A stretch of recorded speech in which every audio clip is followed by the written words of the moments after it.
Okay, the recording is going. Go ahead. Thanks. Very good. And have you already pinned Sue? Have I already what? Yeah.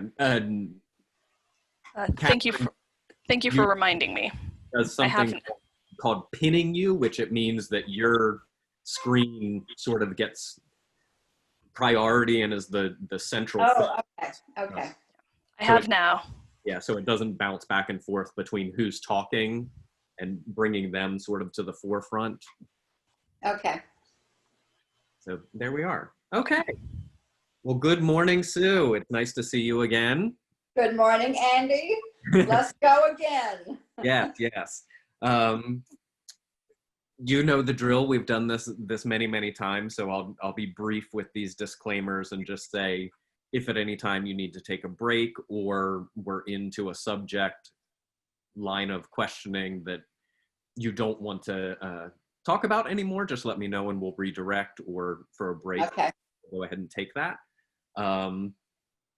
Yeah, so today is Friday, August the 14th, 2020, and my name is Andy Reisinger, and I'm interviewing Sue Thrasher.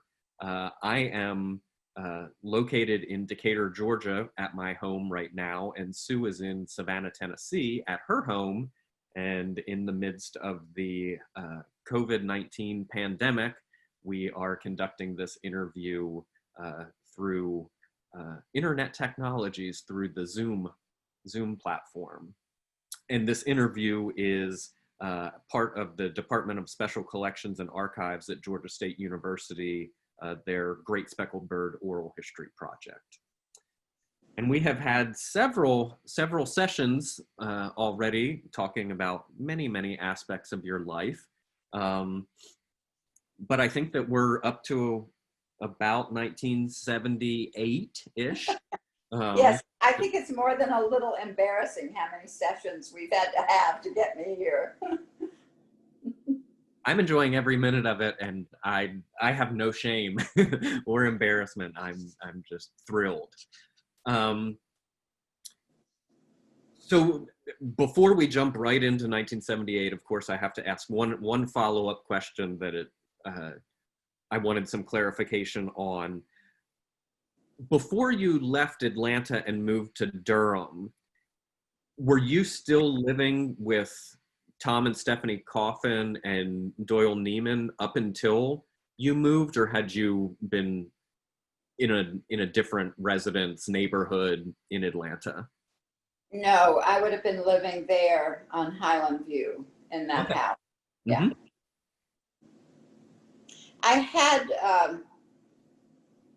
I had, well, let me get this. I did move out of that house into my own apartment. So it's possible that I was living actually not in that house at the time, but I don't think so. I'll have to check the dates. Yeah, and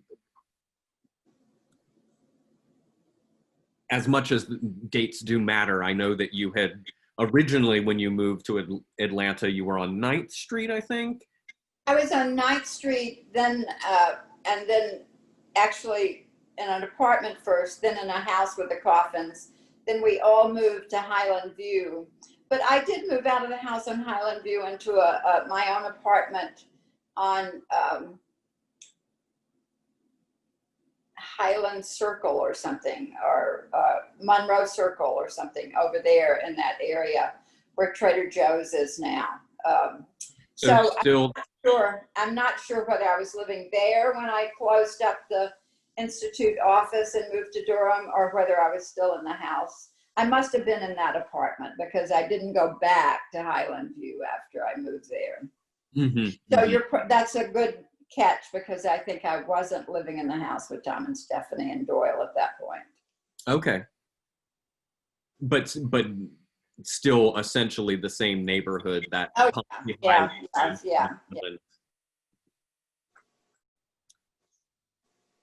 Okay, well, I just wanted to keep that chronology of of where you were living and with whom you were living. So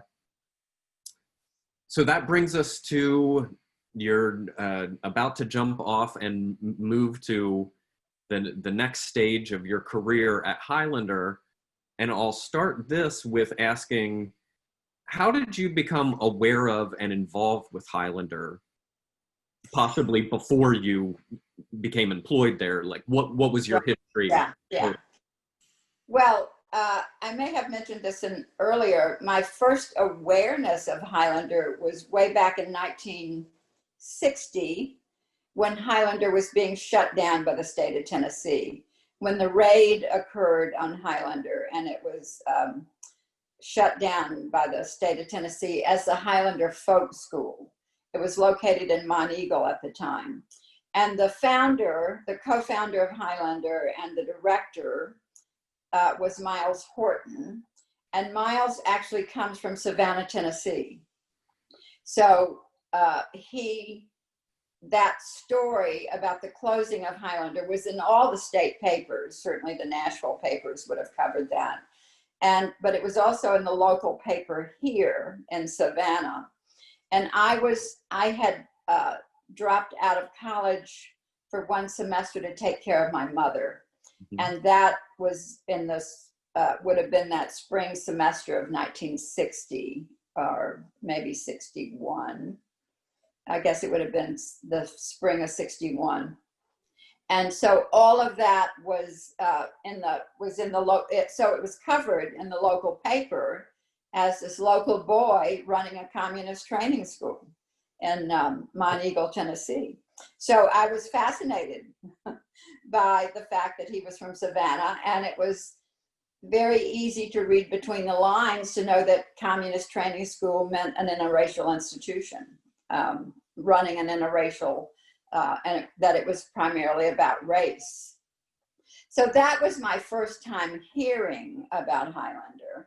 And my first visit to Highlander happened after we had started the Southern Student Organizing Committee. And Rob Burlage, Dorothy Burlage, myself, and Archie Allen drove to a conference in Eastern Kentucky that was sponsored by SDS. And it was in support of the what was called the roving picket movement of mine workers. And we stopped off at the Highlander Center, which by that time had relocated to Knoxville.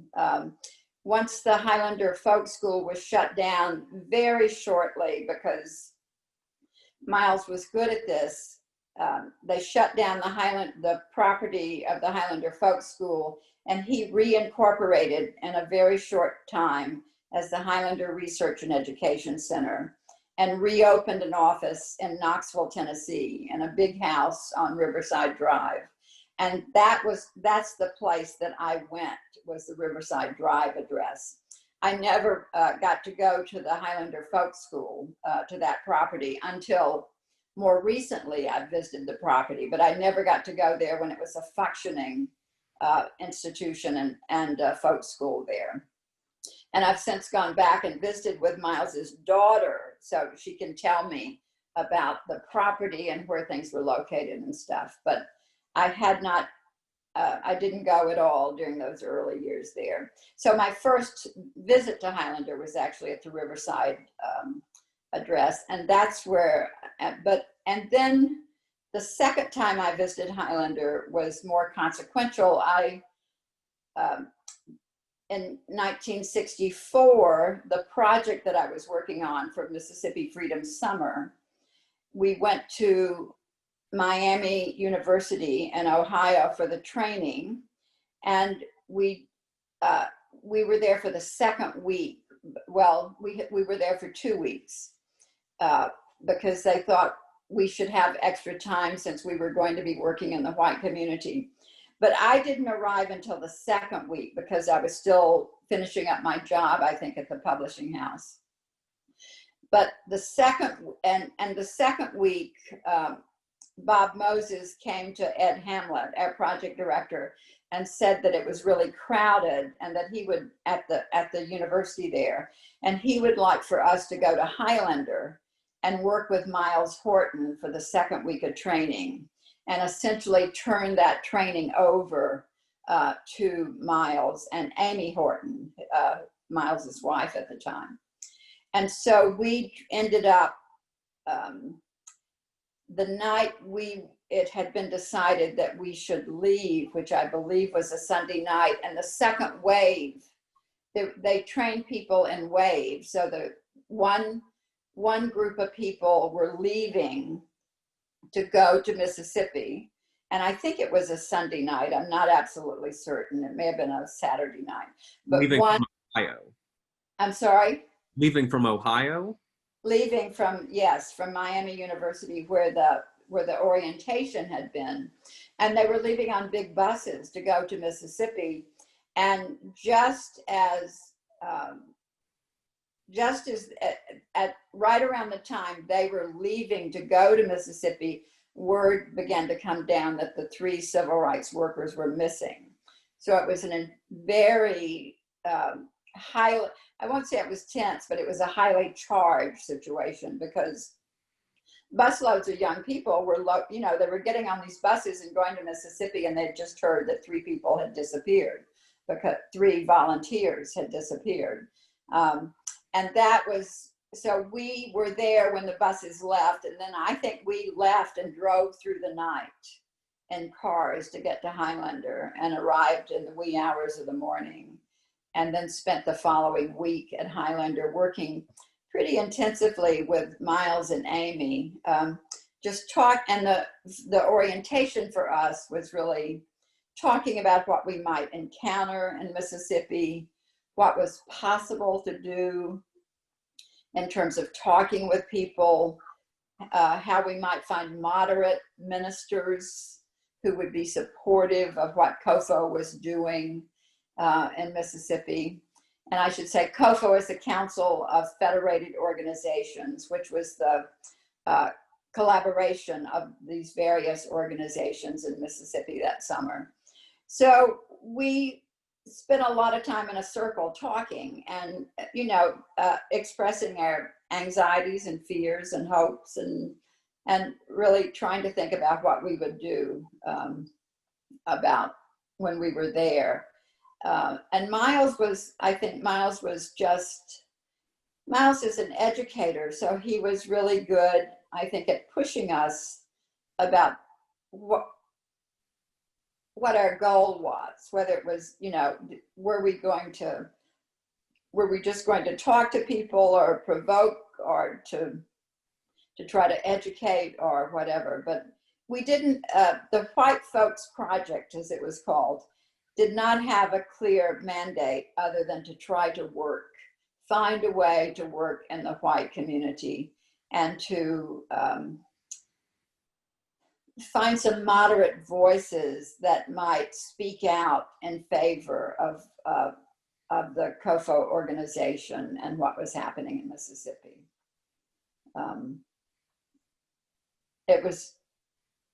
I think it was an idea ahead of its time. Mississippi was so divided and so polarized at that time that was a very difficult task.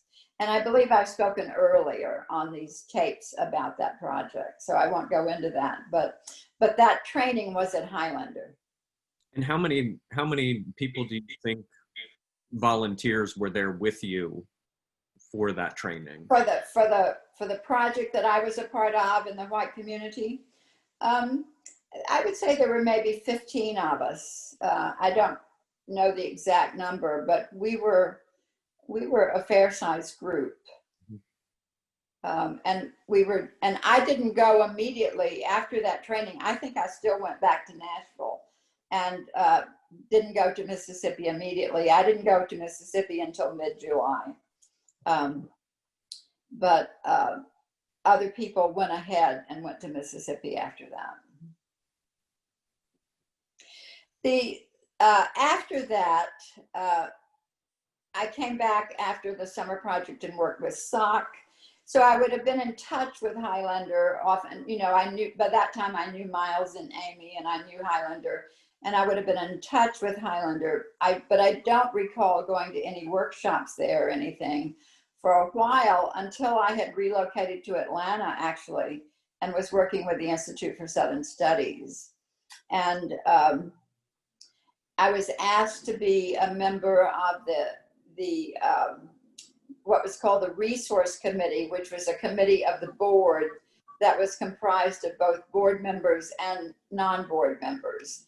And it was just people who were working with friendly organizations or like-minded organizations. And so I was asked to be a member of that committee, and that committee really drew me into Highlander in many ways. I started attending meetings at Highlander, and then from that committee was asked to be a board member of Highlander. And so I joined the board actually before I joined the staff of Highlander. And my pattern with Highlander over the years was to be a board, staff, and then be a board member again. So I had a long association with the institution in various capacities over that time. I'm trying to collect where I am now in this story. So your first, you mentioned that your first encounter, physical encounter, once you already had heard about and became aware that this institution existed, was just as SOC was forming. And was that a workshop that you attended, or did you all just sort of go for a friendly visit? What, you mean the time that Rob and Dorothy and Archie and I went through? Yeah. No, we just stopped off for a friendly visit on the way to Kentucky. It was sort of a stop along the way to get there. And and that was the first time I really met Miles, was that visit with the Burlages. I forgot to unplug my phone. I apologize. No worries, no worries.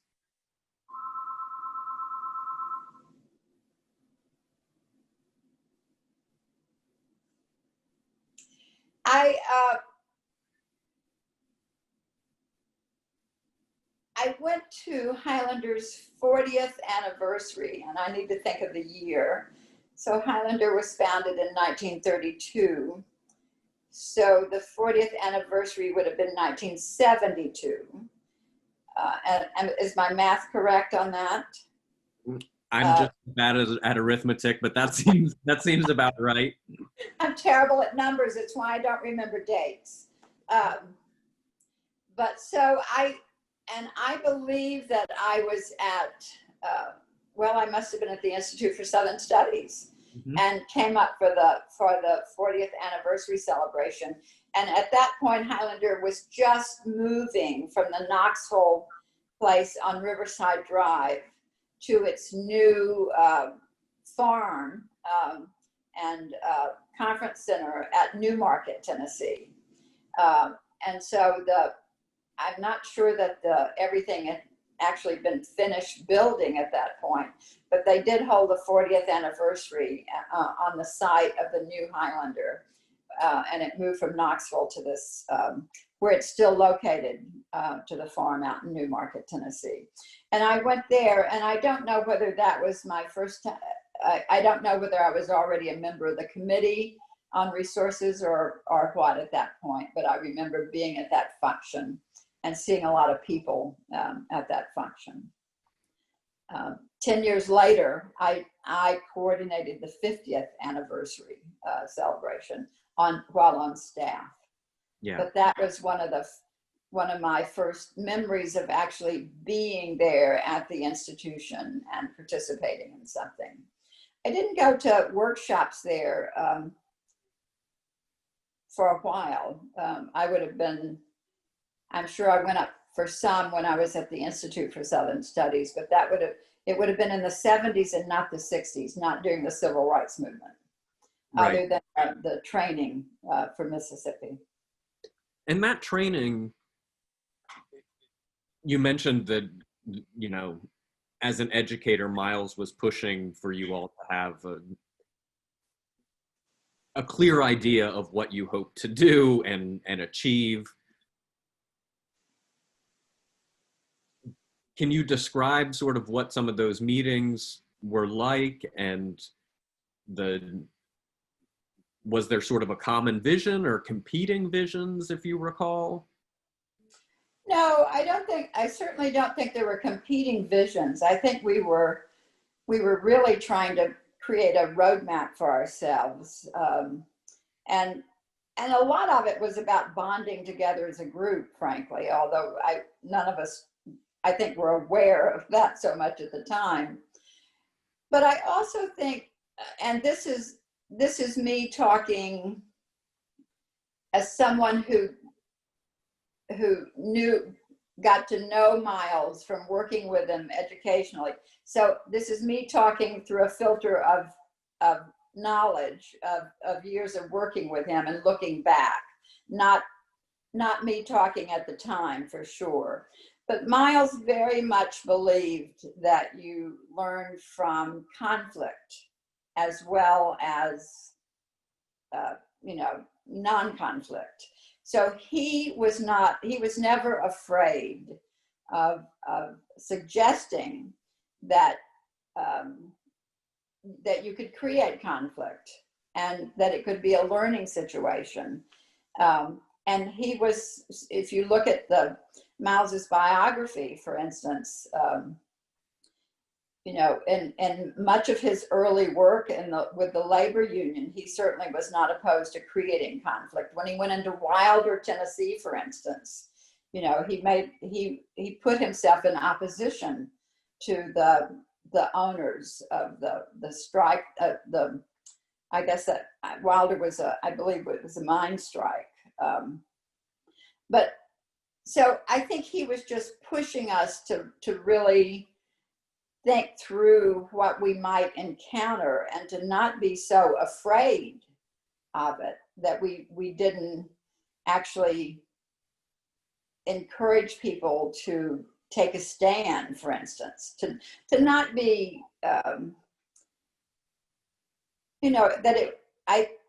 and again, this is me talking in retrospect, but I think he would have encouraged us to think that people could be more than what they were at the moment. And that one way to allow that to happen was to put people in situations of conflict where they had to make a decision about who they were.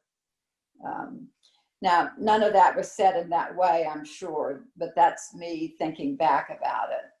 But I don't recall enough. I know every day we would sit and talk about different things, and we would try to think about whether we could do voter registration in the white community, for instance, because that's what was going on across the state. It didn't seem feasible that we would do a freedom school or even a community center. Those things were not, didn't seem feasible for us. But I think the idea of voter registration and letting people know about the Mississippi Freedom Democratic Party was certainly one of the things that we discussed as a possibility.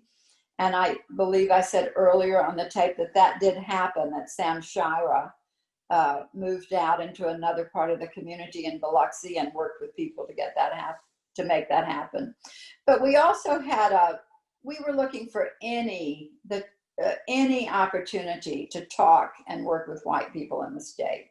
So as I said earlier, I worked with the Mississippi Council on Human Relations to develop a mailing list to just help get that organization off of the ground and started. And I did that in Jackson before going to Biloxi. So we were looking for any opportunity to meet and talk with people that we could. We spent a lot of time that summer trying to figure out what we were doing. I will say that. Yeah. Not only in the sessions at Highlander, but when we were in Mississippi as well. And following the summer, and possibly in relation to Highlander or not, but was there a coming together at the conclusion of the summer, like meeting back in Miami, Ohio, or anywhere for a debrief, just. There wasn't for the volunteers.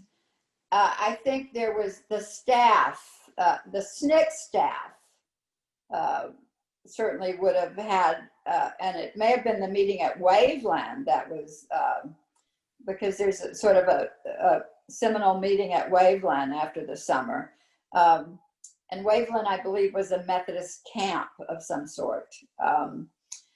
But there wasn't a coming together of volunteers at the end of the summer. And part of the reason for that was at the end of the summer, people went off to Atlantic City for the Democratic Convention. And that's where Fannie Lou Hamer spoke before the convention, and all of that drama around the Mississippi Freedom Democratic Party was happening. And as I said earlier, we dispersed, our project dispersed and went to work in other communities. And I went to Hattiesburg, and then we all left and went home. Mm-hmm. So there wasn't that kind of gathering, but SNCC as a staff would have had that kind of gathering. And Ed Hamlet, who was our project director, was also a member of the SNCC staff, so he would have been involved in those meetings. But I went back to Nashville to start the SOC office at that point. So we should come back to Highlander, I guess. Yes, yes. Because I'm pretty sure we've gone over some of this, yeah. Yes. So you mentioned that, I guess, really at the point that you moved to Atlanta and are working,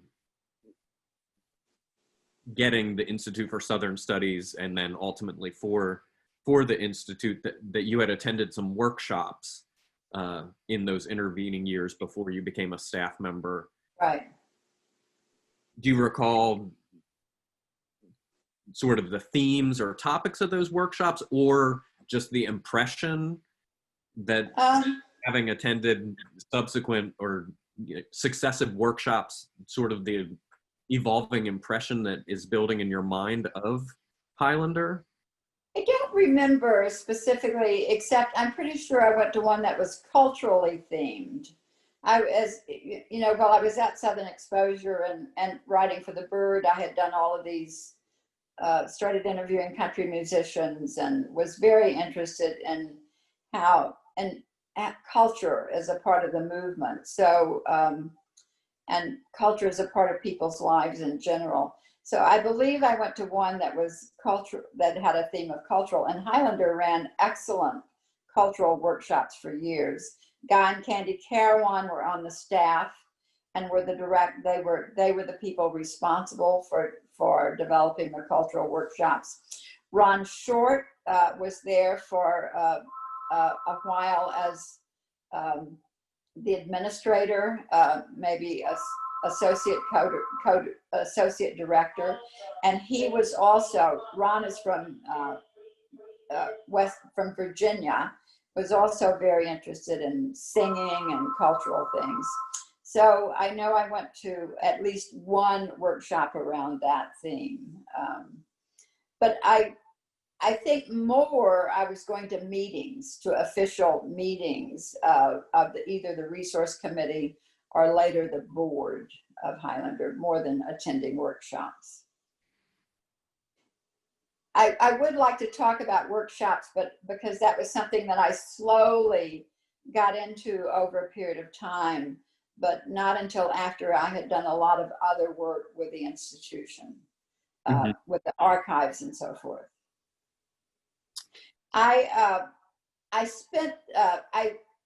One important thing was that I got, because I was going there for the meetings, I was getting to know the staff really well, the staff at the time. And John Gaventa and Juliet Merrifield had come to work at Highlander. And John was setting up the resource center at the library and resource center at Highlander. And they were doing participatory research with community organizations and setting up a research library at Highlander that had to do with environmental issues and all sorts of other issues that communities were facing, so that people in these community organizations could actually come and spend a day at Highlander working with Juliet Merrifield or John, and could find out about what was being dumped, what the chemicals were that were being dumped in their backyard, for instance. That was true of the case in Bumpus Cove, for instance. So they were establishing this library and resource center, and I was getting to know them at the time. And I came there in the summer of, I've done this before, so I at least need to be consistent about the dates. I came there, I think, in the summer of 1977, because I joined the staff in the fall of 78. But the summer prior to that, the Carowans, who had just built a log cabin on property adjacent to Highlander, were leaving to go to California to spend the summer with Candy's mother. And they asked if I would be interested in staying in their house and just taking care of the house and their dogs at the time. And I said, and I jumped at the opportunity and said yes. And I ended up spending much of the summer there. And in the process of being there on a daily basis, got to know John and Juliet very well. And a man named Richard Greatrex was there at the time, who was working on a series of videos with John Gaventa about the Harlan miners strike at that time. And so I got to know Miles better during that summer. So I got to know the staff. And I think that was one of the reasons I was asked to join the staff a year later. But that was an important summer. We can date this because we can find the date for this, because I know that that was the summer that Elvis Presley died. I think that would be 1977. Okay, then we're good. Word came. Yes.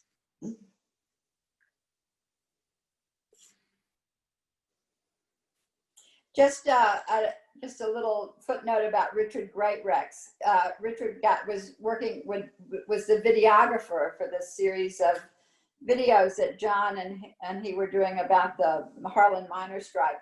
And he was originally from Wales, I think, and he went back to England and later went to film school in London, and became a very well-known cinematographer in England, and was the cinematographer for Shakespeare in Love, among other well-known films, actually.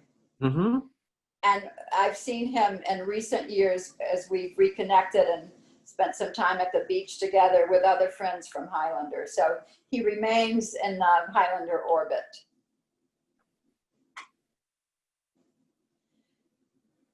But it was, I arrived there to actually go to work for Highlander in the fall of 78. And that was because John and Juliet, but I think John may have been more the driving force behind this. I'm not sure. But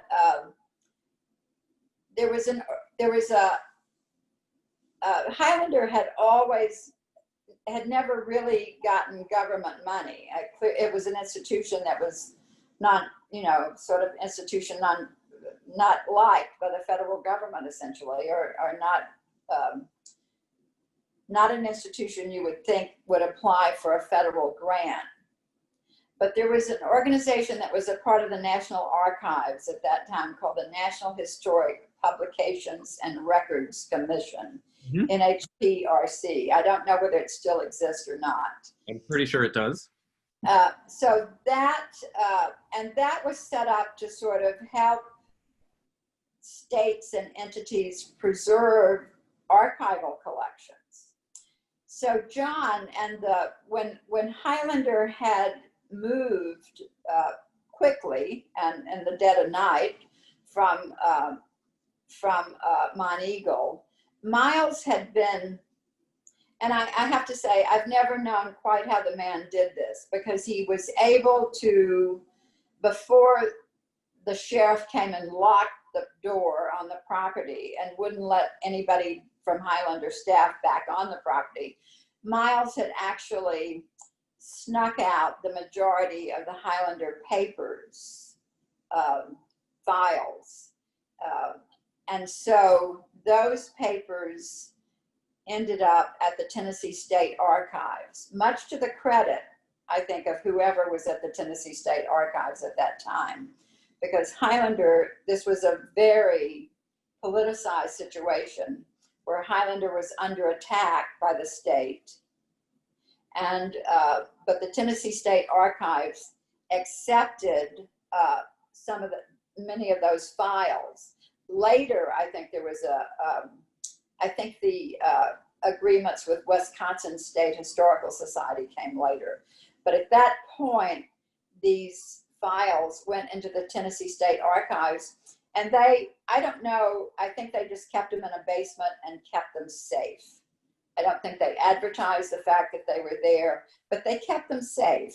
And so there was a portion of Highlander's archival history still located in the Tennessee State Archives in 1978 when John thought about, and so John, working with the woman who was at Tennessee State Archives at the time, applied for this grant from the NHPRC to establish an archive in the new Library and Resource Center. And it was to look at, it wasn't to bring the papers back that were in the Tennessee State Archives, but it was to deal with the accumulated papers that were there on the property at the time. And that included some of the papers that were in Miles' possession at his house, some of his personal papers, as well as all of the many of the papers from the time that Highlander had been at the Riverside Drive address, and so forth.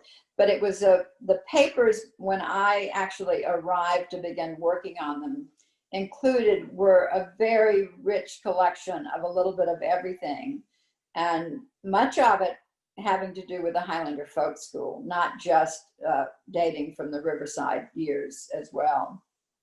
And a lot of that may have been duplicates. And the papers had also, there was also, at this point, there was also a collection at Wisconsin, because the papers had also been sent, some papers had been sent there as a part of their social action collection at the State Historical Society of Wisconsin.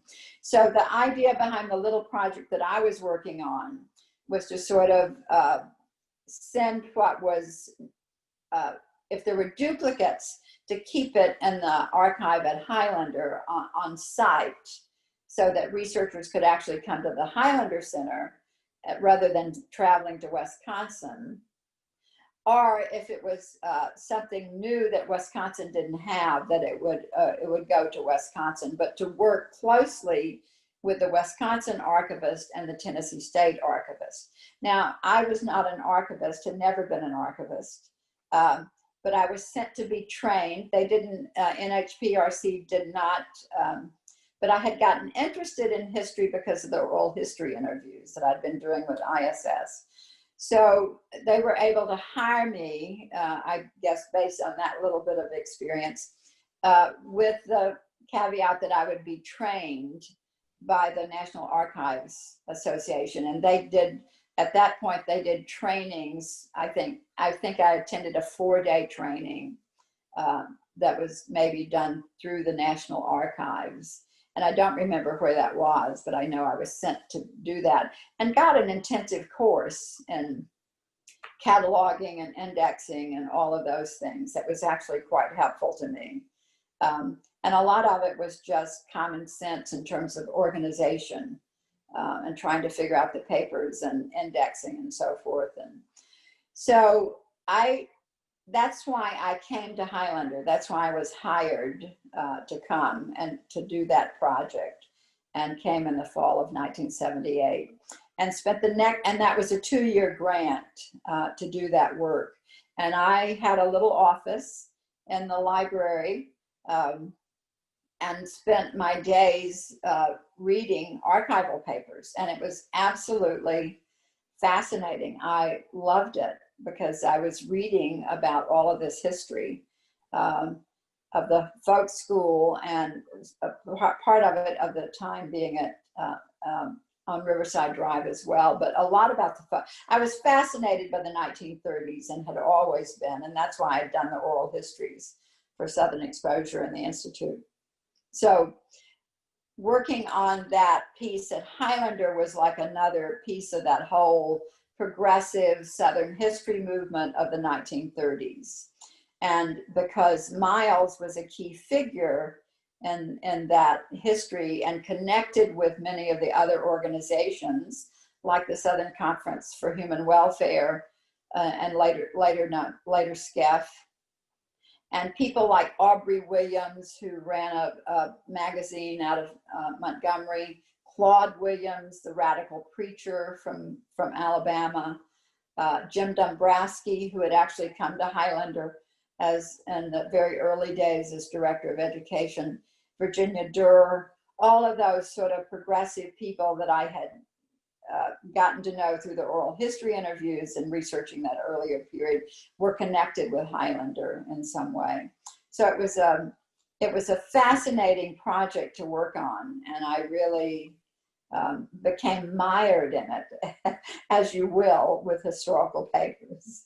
So, and you get into that place where you feel like you'll never, you look at a table that's spread with papers and wonder if you'll ever bring order to the chaos that's there and how to organize it. But I kept working on it, and the woman from the State Archives of Tennessee was like a consultant, and I would meet with her on a fairly regular basis. I was always terrified of her because I felt so inept at what I was doing. And she was very much of an authority figure because I knew that our grant, the only reason Highlander had been able to get that grant is because the Tennessee State Archives had supported that submission. But she was really good to work with, actually. She was supportive of the project and was helpful as we went along with the project. And so over a 2-year period, I organized the papers that were there.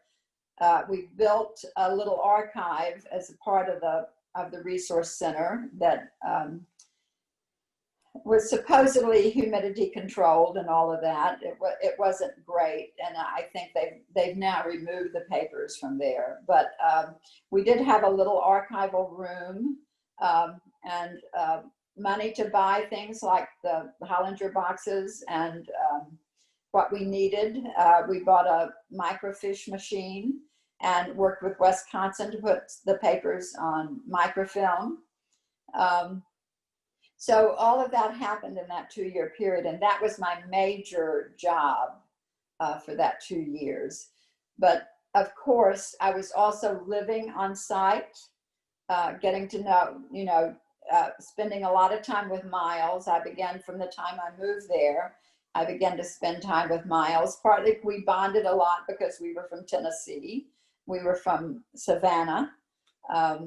And he was living alone in his house. I was living alone on the farm. So we'd often have meals together and just talk a lot.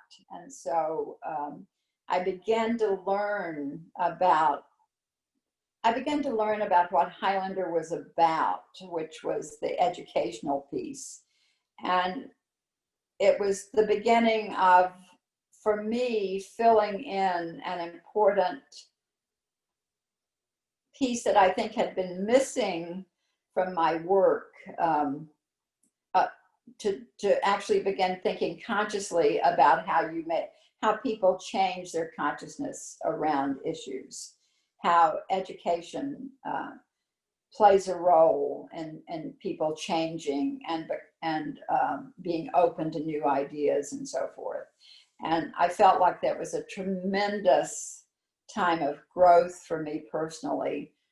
The entire time I was at Highlander, not just that first 2 years, but the entire time I was there, really beginning to think about how people change their attitudes about social change or about things that are and things that could be. And that's really what Highlander's work was about. And to try to begin to understand that and to unravel that mystery of what happened in Highlander workshops was an ongoing project for me the whole time I was there. Do you recall the archivist from the Tennessee Archives, her name? Oh, no, I'm sorry. Yeah, yeah. It would be readily, John Gavina could probably come to it in a minute, but I can't right now. I apologize. No, no worries. And you said that in doing the archival processing of the papers, that they did include some papers from the folk school years. Yeah, a lot. And you mentioned that Miles somehow had miraculously, gotten some of those papers out before the sheriff locked the doors. After the whole scandal blew over, did the organization ever get any of the papers that were left at the old facility back, or were those just lost to time or in the government's possession? They were lost to time, but to tell you the truth, given the richness of the files that were saved, I doubt that there was much there. I think that what Miles did was that he took things out of files and stuffed mimeograph papers and, sort of not important stuff in the majority of those files. So I doubt that there was a lot of seriously important stuff that he left behind. And he got, I think he got, I mean, those early files are really very full and excellent in terms of what they cover and tell you about Highlander during that period. So I think he got the majority of the papers, but Highlander never got anything. The land was confiscated and sold at auction, and the people who bought the land at auction were many of the people who had been involved in shutting it down. So it was a big land grab in many ways, because it's prime land on the Cumberland Plateau, near the Mine Eagle, what's it called? The Mine Eagle Assembly Grounds, which was, I believe, a Methodist, it's where people's summer homes for people. So it was prime land, and people snatched it up, and there was an idea of making it, and then they had the gall to name it the Highlander Estates after that. And when I went back, I drove over to Mount Eagle during the time I was working at Highlander and went to this, and I was by myself that day, but I wanted to go see the property. And, I drove and it's still, I think to this day, there's some things going on there now, but it was, Highlander Estates didn't really work. So there were a few homes around the area, but also some trailers. There are still 2 buildings on site now that were Highlander buildings. One is the old library, and it's actually that building. There's a famous photograph taken in front of the library of Martin Luther King and Rosa Parks, Ralph Abernathy, and Karis Horton, and maybe Miles is in that photo as well. It's taken in front of that old library building. And so several years ago, I went back there with Karis, and we sort of walked around the library building, and she showed me where that photo was taken. And but there's also another building, which was maybe the children's center, or no, it was the AV building. It was the audiovisual building, and that building is still there. But those are all in private hands. But more recently, a group in Tennessee, not associated with Highlander necessarily, they're friendly, but they've taken it on themselves to try to get that property proclaimed a National Historic Site. And we're actually able to purchase the site, the small place where the library building is. And there's some people associated with the University of the South at Sewanee, faculty members there who actually will do tours and talk about Highlander history on weekends, about the historic nature of that property and Highlander being there. So that's an ongoing project to sort of reclaim, and I hope it happens. I think it is important historical ground. There are historical markers there about the Highlander Center in Monteagle. And I don't know exactly when those went up. And there's also a very good museum. Tracy City was the closest little town to Highlander. And someone there has established a local museum, which has an excellent permanent exhibit on Highlander.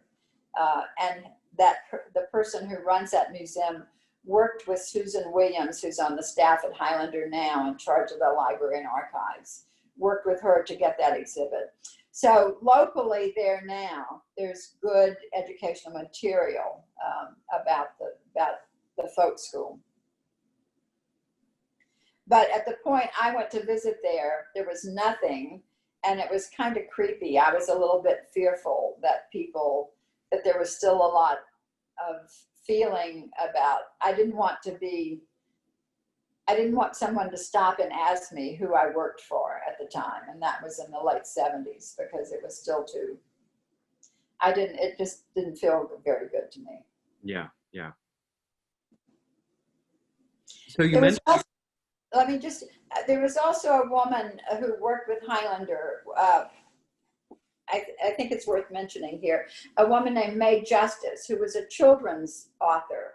She had been a teacher, and she started writing children's books and published a big number of children's books.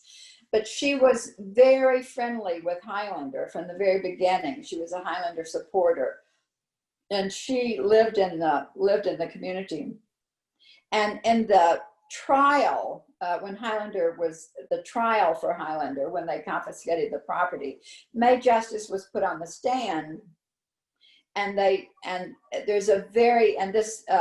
clip of this appears in the documentary that Lucy Phoenix did about Highlander, You've Got to Move. So there's a historic clip of Mae Justice being interrogated by one of the lawyers for the state, and he said, well, there's a white woman dancing with a black man, and the point he's trying to make is that Highlander was advocating for miscegenation.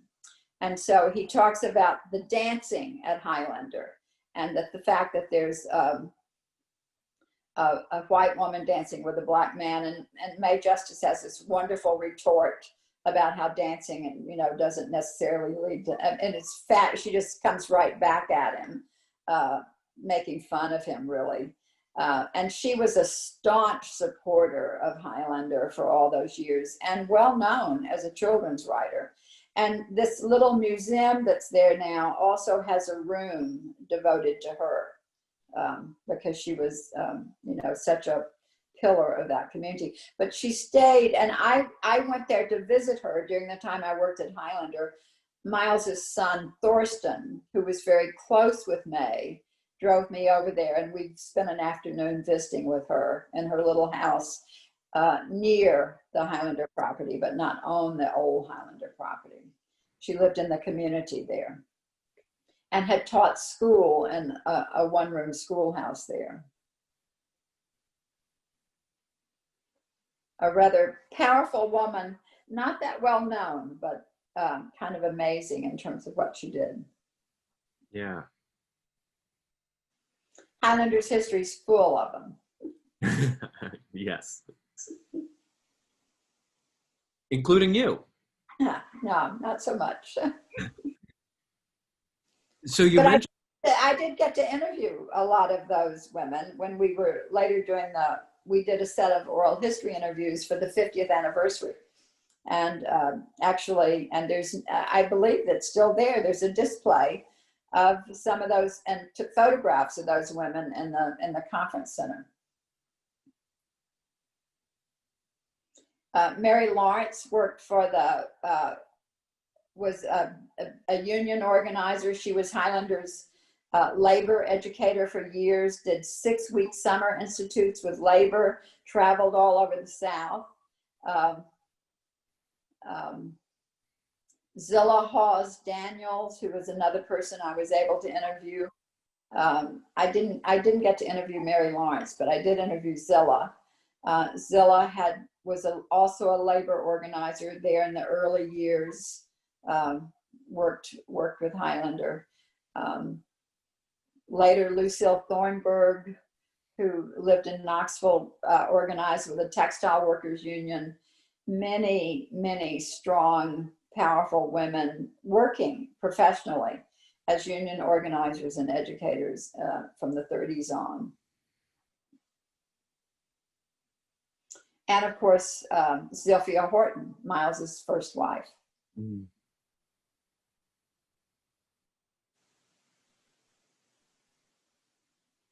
Not sure where I am. Do I need to go back chronologically at this point? I wanted to ask, you mentioned during processing of the papers, yeah, of sort of sitting at a table with all of these papers spread out and trying to figure out how best to organize them. Can you describe the state of the papers when you got, were they just boxes full of paper? Was there some sort of original order to them already of like, these are Miles' papers, or these are this staff person's paper, that they're in files that are properly labeled for what was in that? Or was it just a jumble or a mix of all that? Like, I would say it was a mix. Some would have been in folders. But some were just, papers and boxes too. So you had to work a lot to bring some organization to those.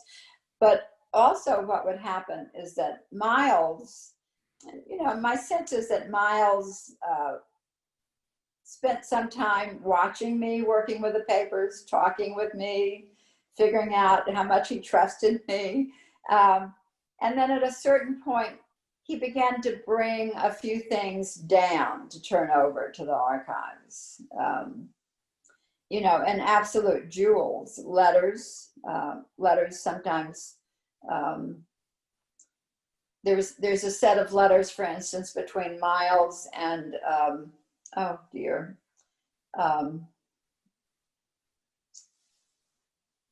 the Chicago man known for organizing, Saul Alinsky. So there's a series of letters between Saul Alinsky writing to Miles about Highlander and what he's doing. A letter from Eleanor Roosevelt to Miles. I knew that she had been in Highlander and that she had sent $100 check to Highlander because Highlander had used it as a fundraising tool after that. But it was, and amazing stuff that I was reading through, including the library up until recently was known as the Harry Lasker Library. And I didn't know who Harry Lasker was, but part of what I found in these files was a whole series of papers on this young man who had spent a little bit of time at Highlander and then had been killed in World War II. And his family had donated money for a library to be built in his honor after he died. So there was there was a good bit of information about Harry Lasker in those files. And some of his letters while he was during the war sent back to Highlander. And that, I think those were probably, I'm sure those are now at Wisconsin. And I don't know whether they had been at Wisconsin before that or not, though. because I was working with a lot of original papers. I was also working with a lot of duplicate papers and figuring out what was a duplicate with what Wisconsin had. We never tried to figure out what was a duplicate with what Tennessee State Archives had, because Tennessee State Archives tended to have the sort of administrative papers more than I would call it the educational papers, or more even the personal papers. I think the things that Tennessee State Archives had more to do with maybe even financial reports and things like that. And it's possible, and I don't know why I don't know this, it's possible that what ended up in the state archives were some of the papers that were confiscated. And you would think I would know the answer to that, and I may have at one time. It just occurred to me when I was saying that some of the papers there had to do with the financial, that may have been stuff that Miles left in the files and then got turned over to the state archives. So if that could be the answer to your question, but I'm just blowing smoke. I don't really know. Sorry. Yeah, no. But it is something I probably could, John Gaventa might know the answer to that. Somebody would know the answer to that, including probably the people at Wisconsin and the state archives in Tennessee. There's a new Tennessee State Archives building and museum built around the Capitol Hill complex now. So I don't know what fate the Highlander papers have there, but I'm sure they're still there. You mentioned that Eleanor Roosevelt had given a donation, and that this was then used right. to solicit. Yes. In the time that you were there, your position was originally being funded through this grant. How else was the organization being funded? Well, at this point, it still received the little NHPRC grant we got was, I think, the only government grant for a number of years until it got a large grant to do a land study of who owned the land in Appalachia. It's called the Appalachian Land Study. And it was a massive participatory research study of who owned the land using county records to see how much coal companies owned, how much landowners who were not living in the area owned, outside landowners owned it, how much was owned by the National Forest Service, etc. So, and that was done by people in local communities working together with researchers. I don't think there were that many people paid, but that grant came from the Appalachian Regional Commission, which was a government entity at the time, and a book came out of that land study. And I think that that's something that John Gaventa is actually interested in updating at this stage. I'm not sure, but those were the two. That may well have been the only two big government grants that Highlander got during the time I was there, for sure, and probably the first. But Miles was a very good fundraiser, and from the beginning, he used his contacts, people like Reinhold Niebuhr, for instance, who he had studied with at Union Theological.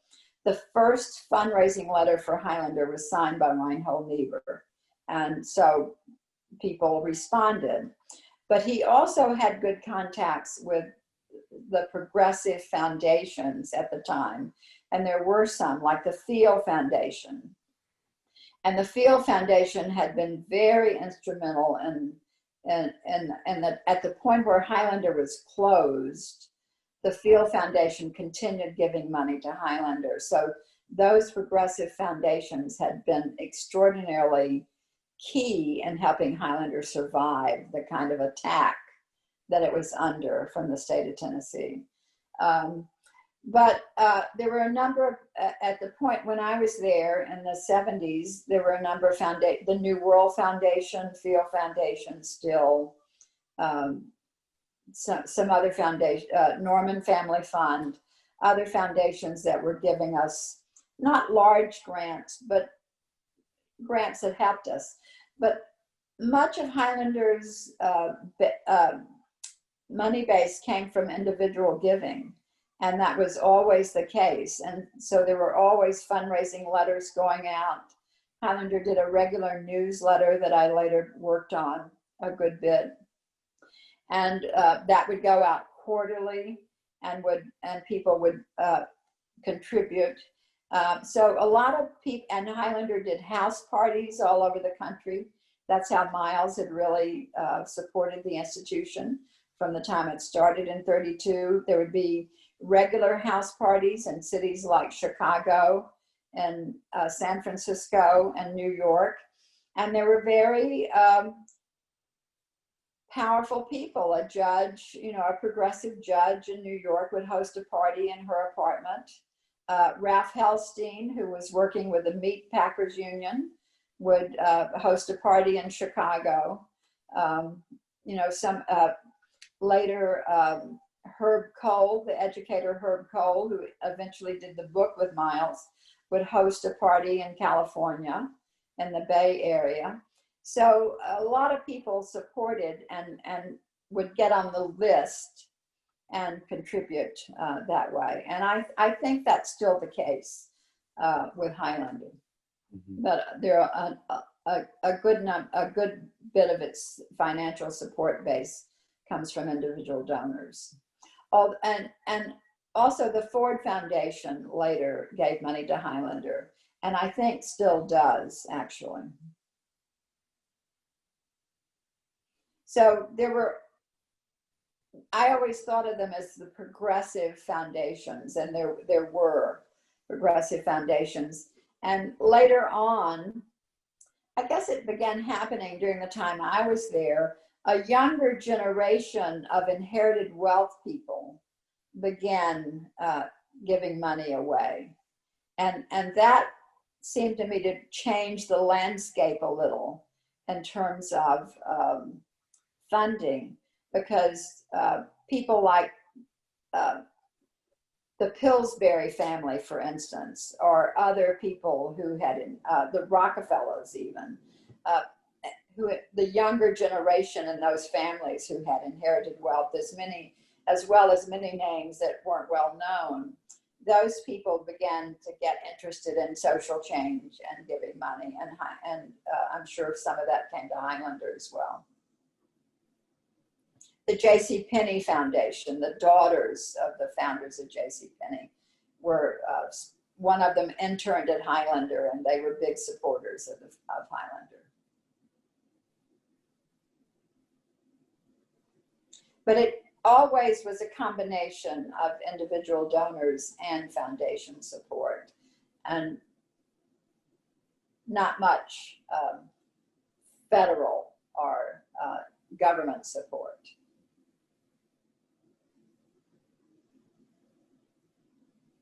And how? So I worked on the archives for the first 2 years. My job was really to work on the archives, but as I said, I would be sitting in on workshops, which you could do, at that point. I was really getting to know how the institution worked and beginning to lean into what the educational process was all about, spending a lot of time talking with Miles. And at the end of the 2 years when our grant ran out, it would have been 78 to 80. We were looking at, we may have gotten an extension on the grant, because I doubt that I actually did that project in 2 years. So I don't know whether I don't recall whether we had an extension. But in 1982, Highlander was 50 years old. And there was conversations early on about how to properly celebrate the 50th anniversary. and the archives, we were organizing the archives. And so we developed within the staff a plan and the board, the staff and the board working together, developed a plan to do a year-long educational program around the anniversary year, culminating with a big event, homecoming event on site at Highlander. And as the archive work was ending, I stepped into the role of coordinating that all of those events leading up to the 50th anniversary, which was a massive thing. And I spent a whole year, I spent a full year working on that. And part of it, we had 4 major educational workshops that other people helped organize, but we designated 4 areas. One was a big cultural workshop. I'm absolutely certain that one was on environmental issues. And I don't recall the other 2 at the moment. But over that year, we did those workshops. And then we had the event, I believe, in October of '82, where we had like 1,000 people come, basically, to the farm. Huge numbers of people come. We had a big tent. We had and we had a series of concerts. Pete Seeger offered to do concerts with us that year. So we had a concert in Knoxville the night before the big Saturday event. And we had it in downtown Knoxville at the Tennessee Theater. And that featured Sweet Honey in the Rock and Pete Seeger. So that was Highlander's 50th anniversary concert. And then Pete later did one in Atlanta as well that Julian Bond sort of emceed for us. And I think that was at the Atlanta Civic Center. It was at a big location that we had that. And so I was involved in all of that, working with Pete, with Sweet Honey, coordinating the music for the 50th. I had an assistant in there who came down to work with me on a lot of that, which was extraordinarily helpful because the event itself took huge amounts of organizing and time. And I remember going away about a week or so before the big event itself and exhausted and having this dream that we had Pete Seeger in concert and nobody came, that the room was empty. And so this was my worst nightmare, that we would have this event and no one would come. And in fact, it was sold out and we had to turn people away from it. But this is Knoxville and Pete Seeger, and so it wasn't clear that it would sell out, but it did.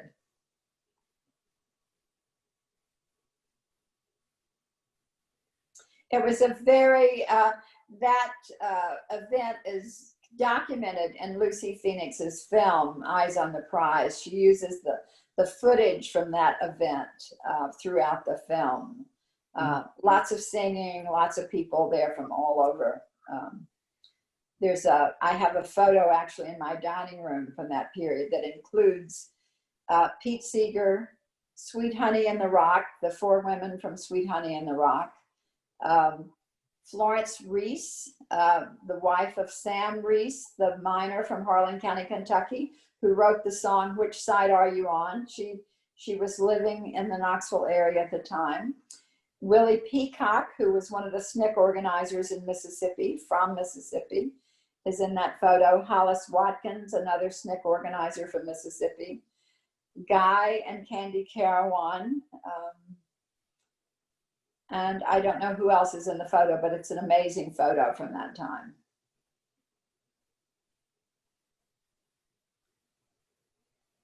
So to step back just a bit, in the years that you were working as an archivist processing the papers, did that job include other tasks as well? Like were you welcoming in researchers? You mentioned some documentary filmmaker. Were you assisting them and pointing them? Right. I was. That was my job. Anybody who came to do research historically, I would help them if I could with the papers or whatever. And I started early on. I started being the go-to person to give when workshops would happen. I would go to the center, and as part of the Welcome to Highlander intro, start giving a little spiel about Highlanders history. And I developed over time a 30-minute, talk about the history of Highlander, which I always loved giving. And I'm amazed at myself now that I can't remember a lot of it. But it was because it was something I said over and over. And it's such a dramatic and proud history. I loved doing that.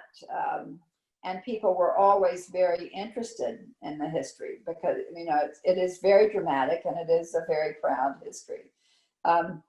So that was a part of we always introduced people to that history when they were there on site. And then researchers would come, not a lot, but occasionally researchers would come to use the papers there.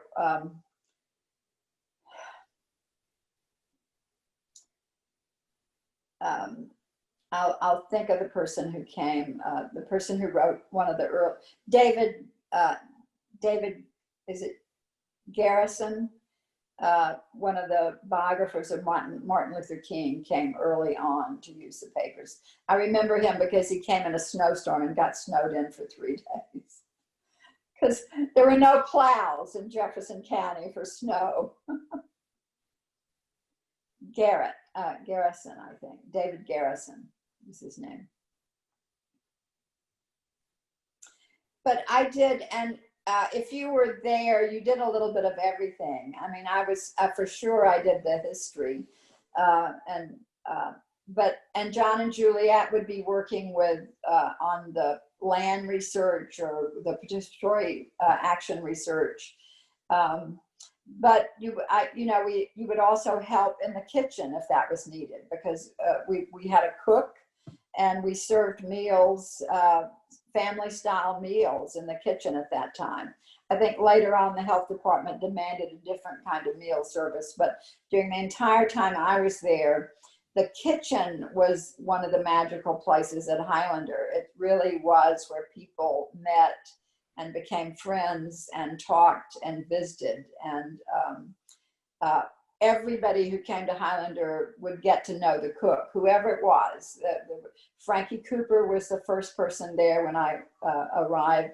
Later, it was a woman named Nina Reining, and the cooks would become legendary in terms of their role in the institution, how much people loved them, how much people loved their food. The kitchen would often be the first place people would go to say hello to Frankie or Nina on arrival at the Institute or at the center. And so it was, when there was a workshop, all hands were on deck to help make that happen. I think including sometimes we probably helped change bed sheets and get the dorms ready and things like that, depending on what kind of staff we had to help with that. Sometimes we had staff to help with that, sometimes we didn't. But I definitely remember spending time putting sheets on mattresses to get ready for a workshop, making sure towels were out and that so forth. One of the issues that came up during the time I was there was whether people could bring their children to Highlander workshops. And there had always been, Mike Clark was a director when I was there, and Mike had sort of been chosen by Miles to replace him as director.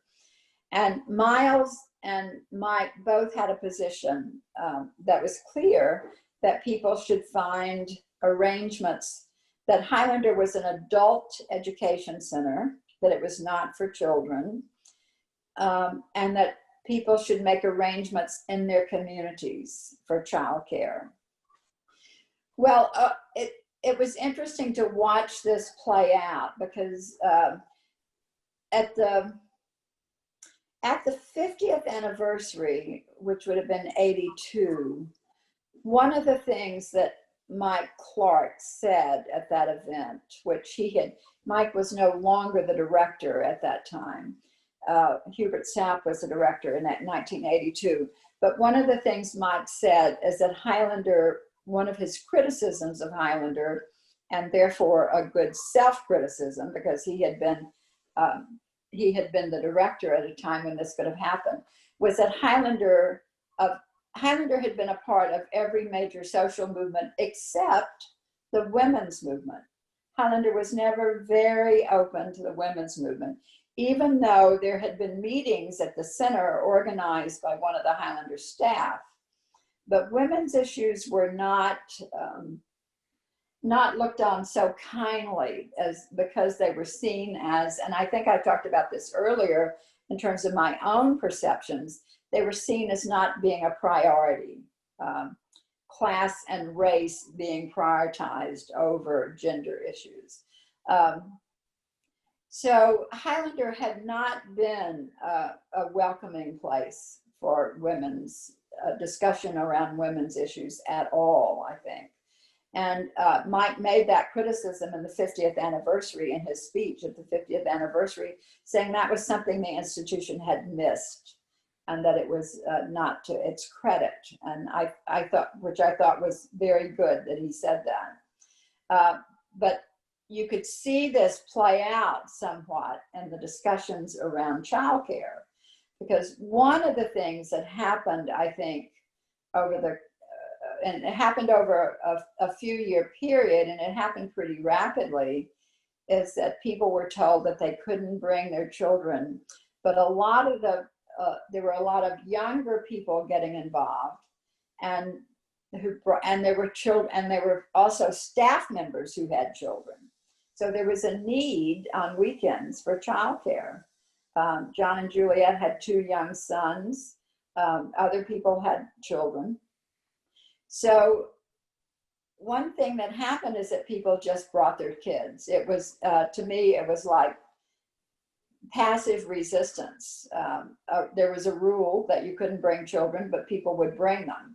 And then there would be what to do. They would have to be dealt. Once they were there, and so you would have to deal with them. So slowly over time, we began getting someone in to do childcare, and eventually developed a childcare center as a part of the conference center at Highlander, and were lucky to have a professional teacher actually run that center for a number of years. And over time, this happened after I left. During the time I was there, we began doing a youth program. But over time, there developed a children's youth camp at Highlander and a young people's a youth camp at Highlander. And then for years, in the years after I left, when Suzanne Farr was the director, there was a huge part of the programming directed at youth. But that developed over time. It was not, Miles's view is that it was an adult education center and for adults only. And he was slow to give that up in terms of recognizing people's circumstances with children.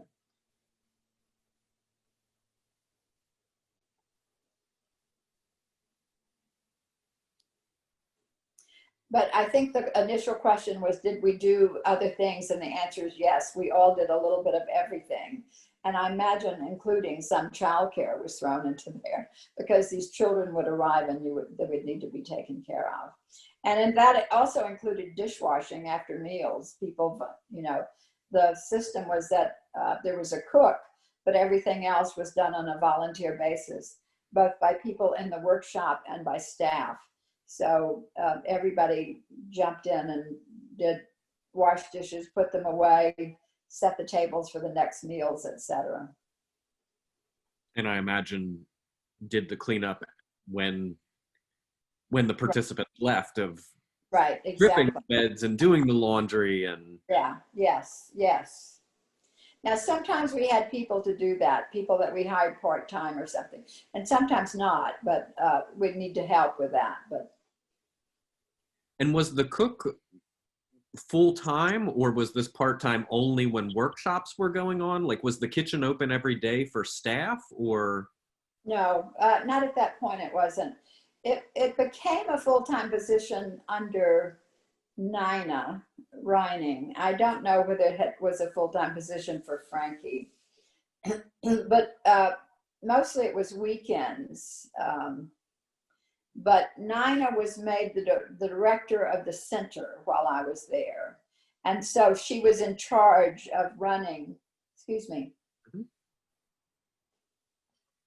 She was in charge then of making sure that the center was ready for workshops, which included the kitchen and the dorms and the house cleaning and all of that. So we were, and during the time I was there, we actually brought, so that staff position was created.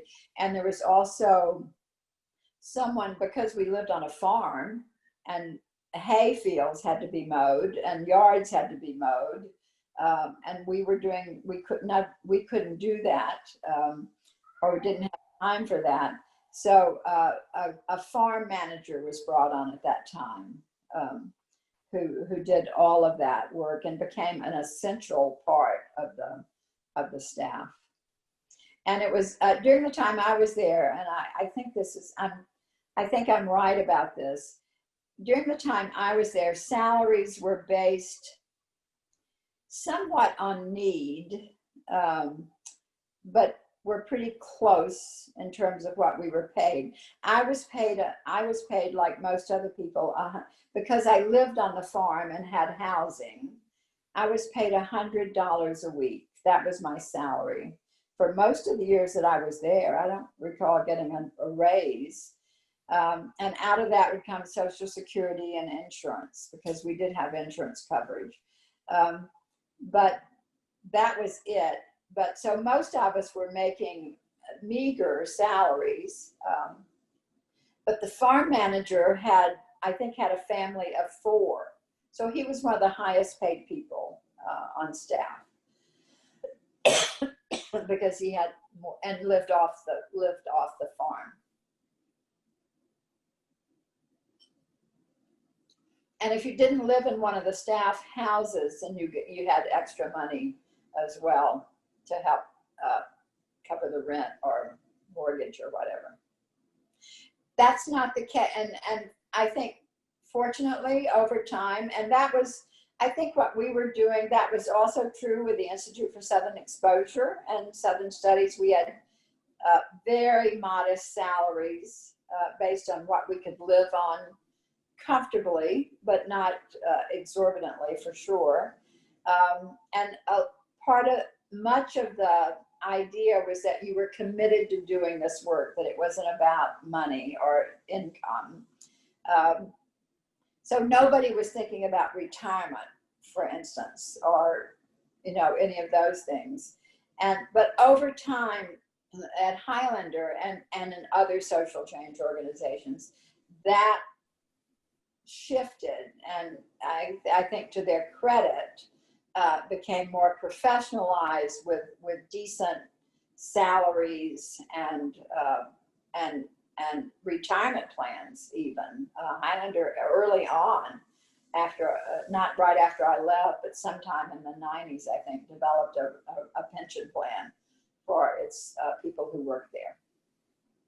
They didn't grandfather people in, unfortunately.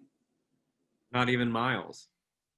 No, Miles had probably died by that time, frankly. Miles had an income from Highlander, so he continued. He continued, I think, getting an income from Highlander. I'm not sure. I don't know the specifics of that, so I really don't know the specifics of that. But he lived at Highlander the whole time I lived there, and he died in his house at Highlander on top of the hill. Still referred to as the Horton House. And how big was the property, or is the property, and how big was the staff in the time that you were there?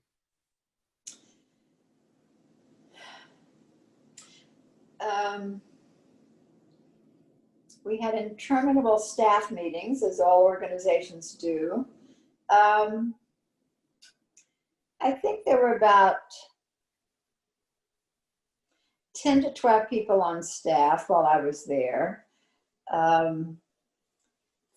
Maybe 6 to 8 people on the educational staff, and another 6 to 8 people on the administrative staff, including the administrative office, fundraising, kitchen staff, center staff, farm staff.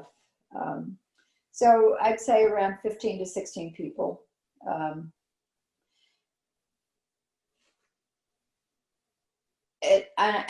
it varied at times depending on the flow of foundation grants, programs.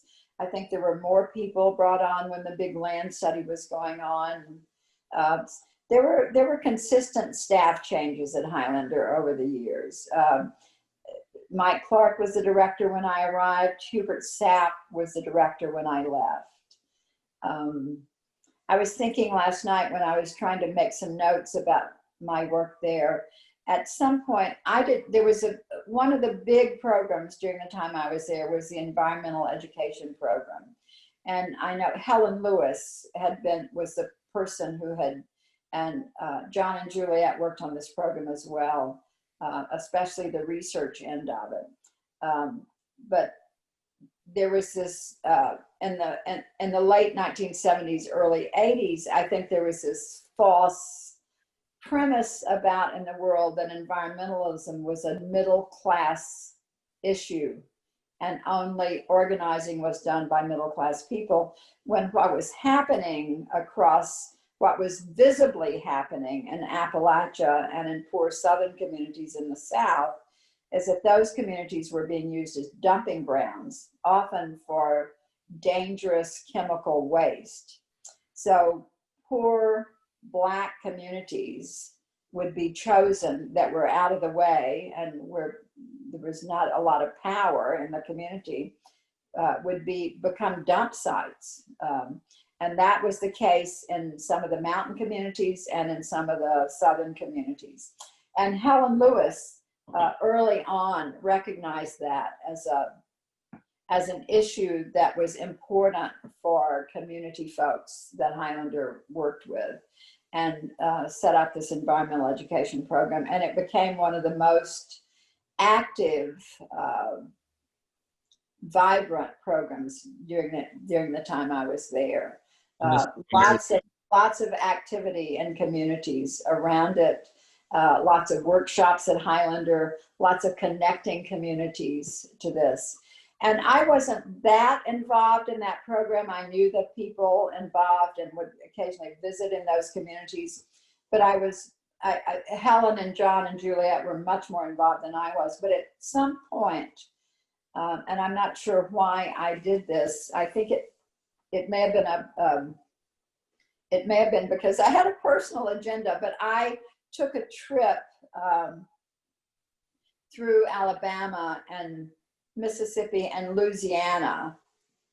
And I know that the part in Louisiana in particular, I was trying to contact any community organizations that were working on environmental justice issues that had not been to Highlander before. And I did a little, I went down that swath of land along the Mississippi River in Louisiana that's just filled with smokestacks and big chemical buildings and so forth. And I think the reason that I would have done this trip is that I was heading toward the New Orleans Jazz and Heritage Festival at the end of it. And so because I was wanting to go there, I ended up doing work prior to getting there. And actually reaching out and inviting some of those organizations to come to Highlander. But I do remember that it was on that trip that I went to visit Jane and Hubert Sapp to encourage Hubert to apply to be the director of Highlander, which he did and later became the director of Highlander. So we were switching. Highlander was at that point doing a search for a new executive director. And so that was a long trip. And I think all of us, even me, who was primarily working on archives, but we all did traveling for the organization. We tried not to stay on the farm all the time. We tried to visit the communities that we were working with. And whenever we would plan a workshop, like I said, I traveled at this point to the visit with groups in Louisiana in particular, but whenever we would do a workshop on a major issue, we would very often travel to communities and talk with people about what we were doing, solicit their input into what we were planning and doing so that we got as much collaborative work done in terms of planning the agenda, asking them to participate as I wouldn't call it panelists, but asking them to speak at certain times during the weekend to sort of prompt other discussions. And all of those workshops were planned. That was one of the learning curves for me, was learning how to plan and facilitate a workshop. And that happened slowly over time for me because I was doing the archival work and the anniversary planning. But that's what I became most fascinated with when I was there, is how to plan and facilitate in a way that allowed people to learn deeply during the time they were at Highlander, and what that looked like. Because it was always somewhat of a mystery to me that people arrived at Highlander on a Friday night and left on Sunday afternoon, and that was, most of the workshops were weekend workshops then, and left on Sunday afternoon and felt that their lives had been changed, and many people did, and went back to their communities and did phenomenal things often. I mean, that goes all the way back to Rosa Parks being there at a workshop in 1953. And Highlander was always careful, and rightly so, never claimed a direct connection between what Rosa Parks did, but the fact remained that people were inspired by their time at Highlander and were not. And so I wondered what that was. What happened in those workshops that inspired people to go back and do the kind of hard work in their communities that they did? And I wanted to know what that process was really about, how to unpack that process. And it was continuing on that learning that sent me back to grad school in 1986, really. I was still trying to figure that out. But something did happen in those workshops, and I often said, and still say to this day, that I think the staff could have brought people together, put them in the meeting room in Highlander. It was a big, round, circular room with rocking chairs. And we tried never to have a workshop that had over 30 people, because you couldn't have conversation if it got bigger than that. Now, we regularly broke that rule, I would say, because people would want to come, but we tried to keep it at a reasonable number so that there was opportunity for people to listen and talk as much as possible. And I always said that the staff could disappear and people could sit in those rocking chairs in that circle and go away changed at the end of the weekend. But underneath that, there was something that you needed to figure out. I wanted to figure out what it was that made that happen. So that's what I spent a lot of my time thinking about during the time I was there. And it was Highlander was a seminal place for me because of that. Excuse me, I'm going to need to get some water here. I'm talking too much. Not at all.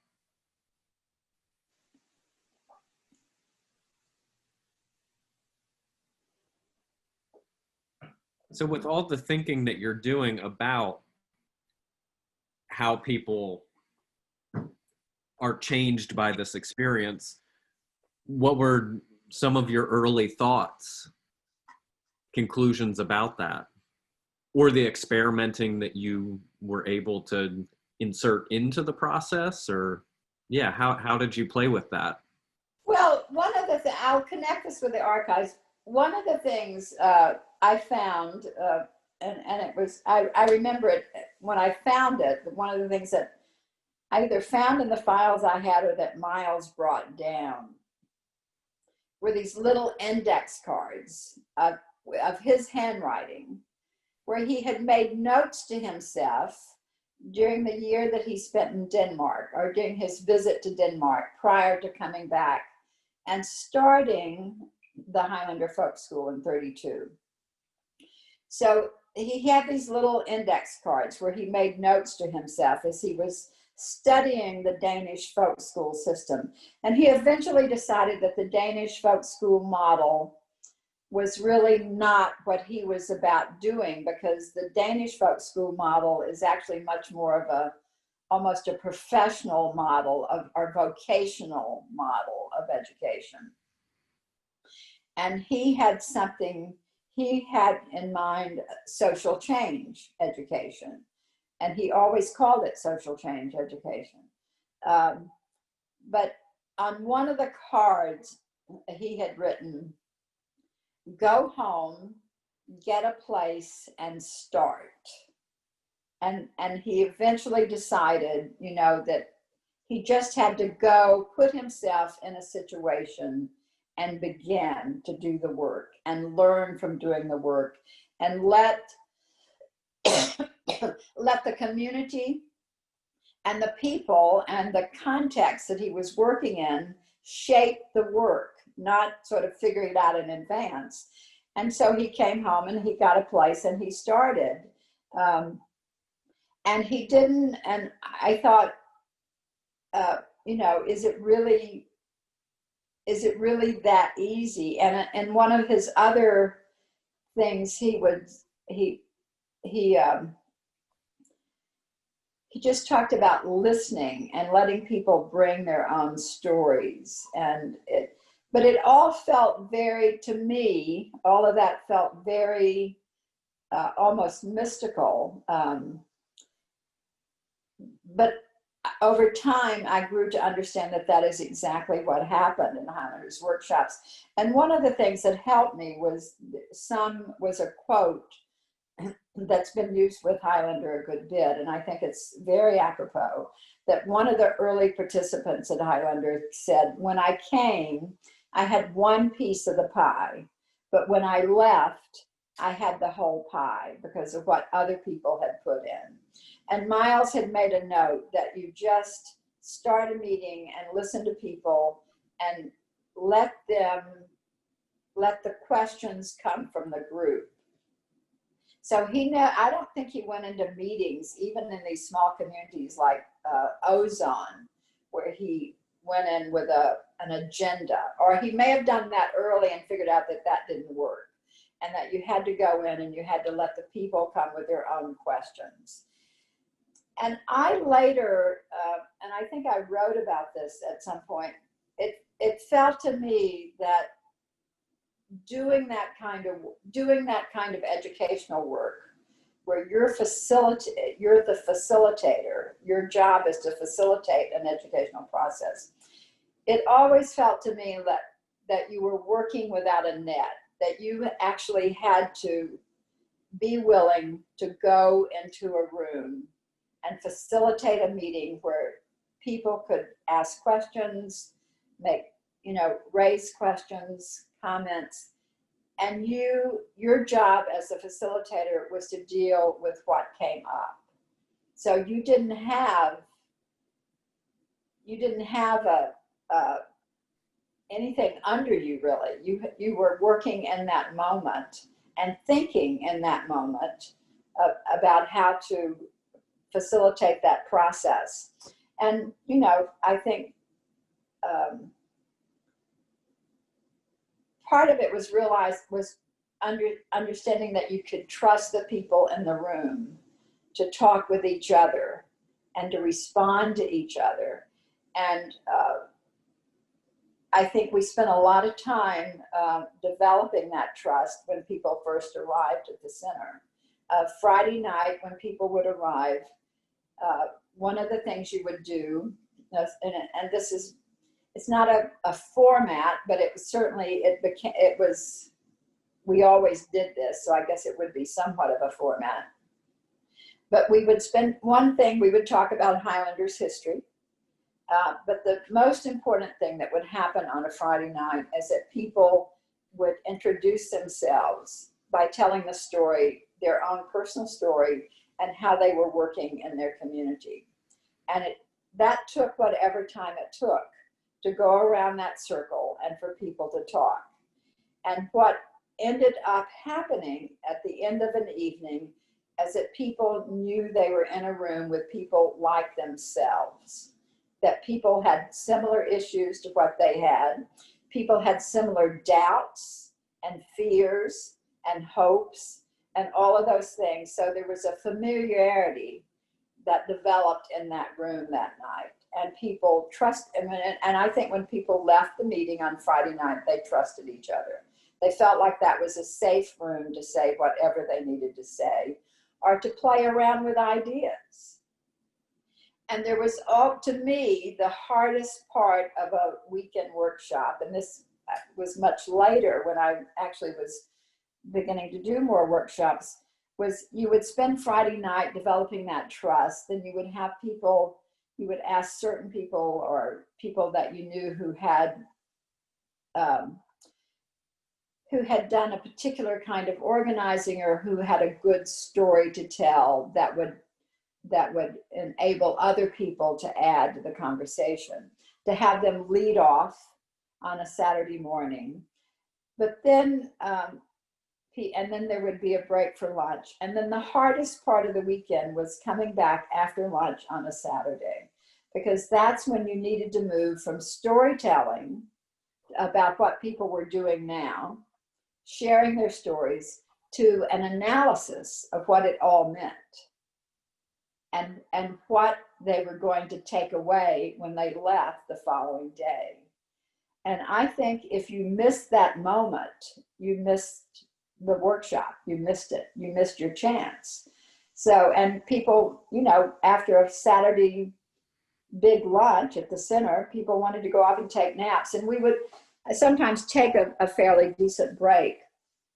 But you really had to, as a facilitator, I felt that you had to work hard to shift, to make that shift into analysis, because storytelling is easy. I mean, certainly people can learn from it. It's very important. But to try to look at by that time you had developed layers of experience from different communities. So to figure out a way to look at those layers of experience and think about what it meant in terms of what the next steps were for people, or what it meant in terms of the power that they were up against, or where change might happen. And all of those answers could be different for different communities depending on the context. But it was important to move people to that analytical position, so people could actually think about what it all meant. And because what you wanted to do on Sunday morning was to have people go away thinking about what they could do when they got home, what their next steps were. You wanted action steps to happen, and you wanted people to feel that they could go back having learned something. Now, I think that if people just went away hearing the stories, they still went away having learned a lot that weekend and knowing that there were other people out there struggling in the same way they were struggling. That's hugely important in organizing and education. So I'm not saying that's not important, But I do think that part of that educational process for me at Highlander was figuring out how you move people to actually moving from their personal view to a larger view, and being able to analyze a situation that's outside of their own personal experience, where they're actually using their experience in conjunction with the experience that everybody else has brought. And that to me was the key part of it. And I love doing that work. I really liked working at planning and facilitating workshops. But one workshop, I'm describing a 2.5-day period of a workshop at Highlander, but that workshop would be 6 months of work, because it would start in the planning stages 3 months before it ever happened, with visits to communities, determining who it is who's sitting in those rocking chairs. Do they have enough in common to make it work? Who can lead off the conversation? Who is the best person to go first, to tell the, to introduce themselves, to be a role model for how you want that to happen? There's a lot of work that goes into what looks like a very informal process, I think, for people who are facilitating those sessions. And then you would do follow-up. I mean, it wouldn't end with that workshop. You would want to be following up with the people who were there, visiting them in their communities, reporting on the work in the newspaper, etc., and thinking about, would there be another follow-up workshop at Highlander after that? So it wasn't just that 2.5-day period. It was more of a long-term investment in education with those communities.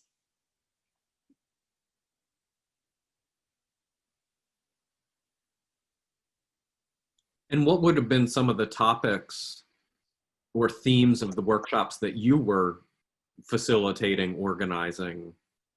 Well, I think I helped out in some of the environmental justice and some of the cultural workshops, but I wasn't facilitating those. I later facilitated some workshops for, and this was unusual because it wasn't with community groups, with adult educators from around the country. But that came later, I think, right before I maybe went off to grad school, because I'd gotten very interested in adult ed by that point.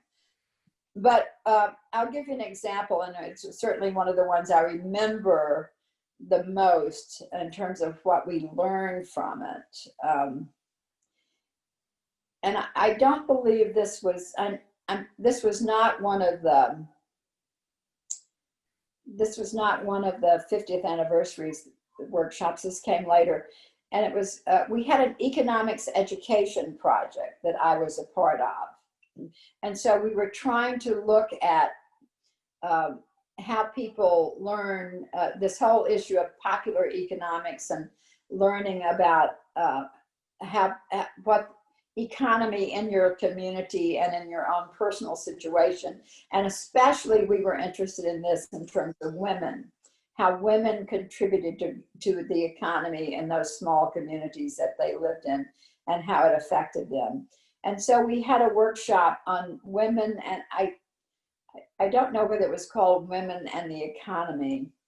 And I believe we actually named it, well, maybe that was we had a publication that came out of that workshop called Picking Up the Pieces. And that came from a description by Helen that women usually are the people who pick up the pieces in their communities. But we had, so we met and planned as a staff, which was one of the best parts of the work, I think, working with staff people to plan one of these sessions. So we spent weeks planning this workshop on women and the economy, and had an agenda for what we would talk about. And, we're careful in our planning and so forth.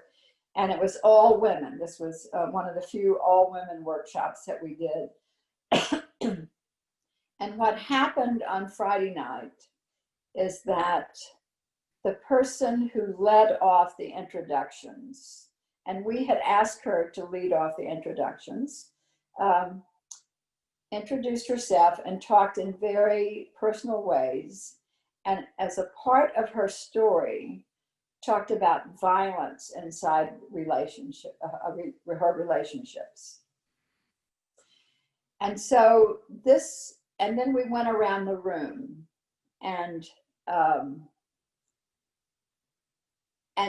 people were very forthcoming. And then the next morning, and violence in the home was a recurring theme, even in that introductory session. The next morning, we met in small groups, and our role as staff was to take notes as people. And again, the focus was, we were trying to get the focus back on economic issues.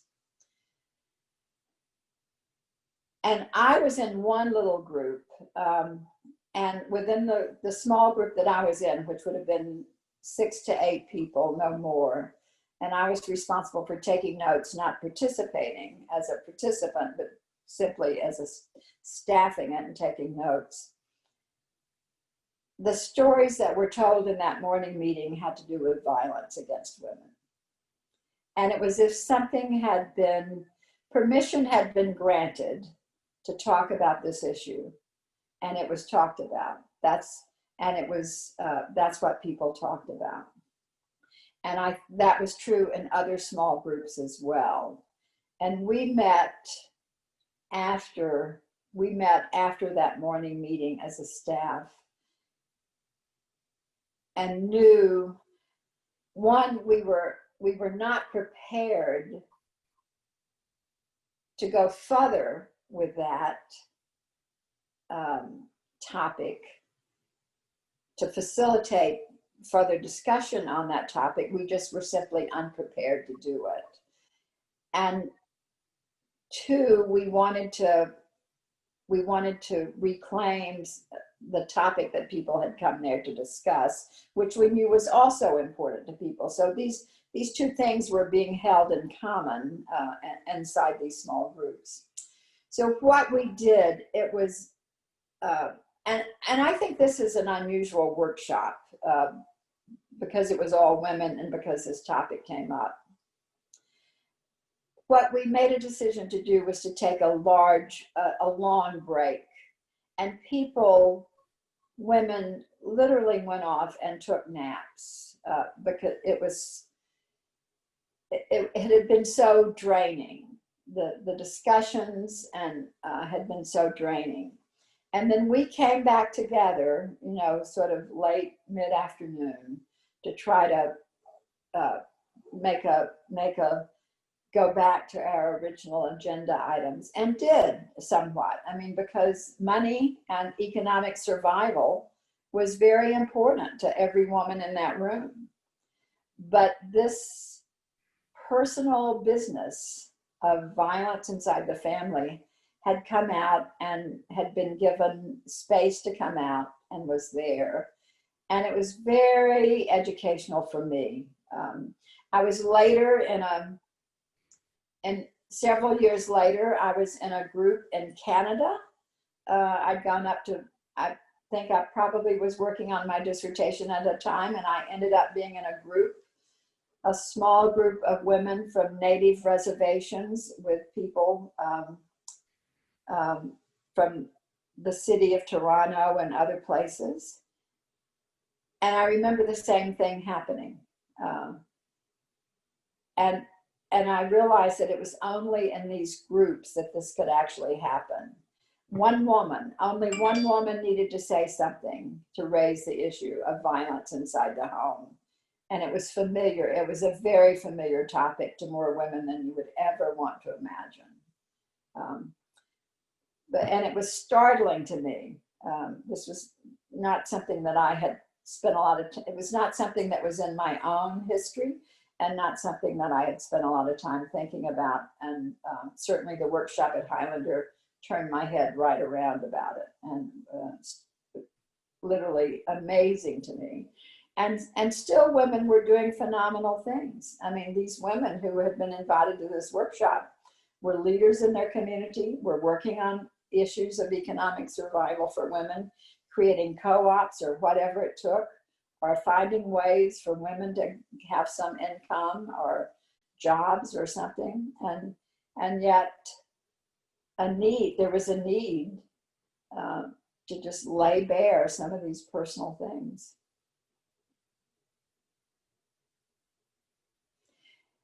I think we were successful at the end of that meeting, and we did put out a publication called Picking Up the Pieces, which is more about the economic stories from that weekend and what people could do. So I think we ended up running a very successful workshop. But what was most educational to me was also this need for people to talk personally about personal experience that was not the topic that you were bringing to the table necessarily, but clearly related.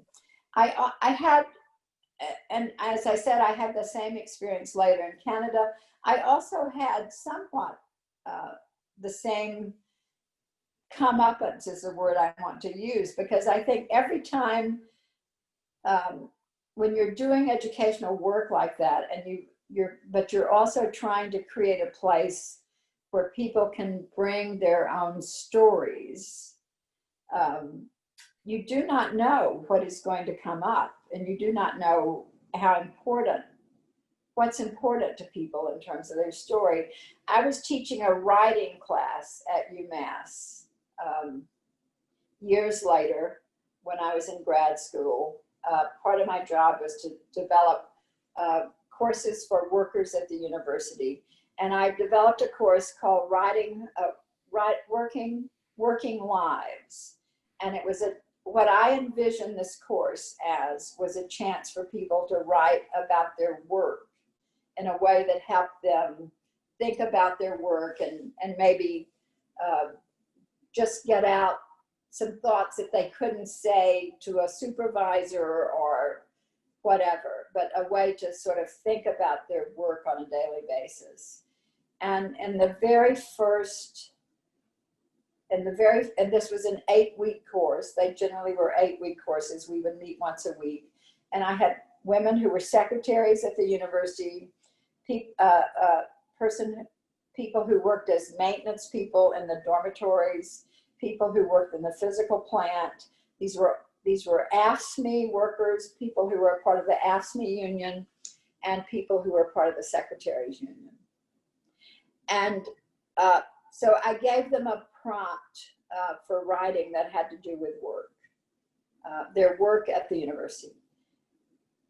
Of the number of people in that class, I would say maybe 10 people in that class, not one person wrote about their work. The first person I asked to read his story read this absolutely amazing story about walking through his family house for the very last time and turning the key over to a realtor, and evoking all of these stories about growing up there, and then one after the other. And in the process of reading his story, this was a big man, over 6 feet tall, who worked in the heating and air conditioning unit at the university. He cried while reading this story because it was very emotional to him.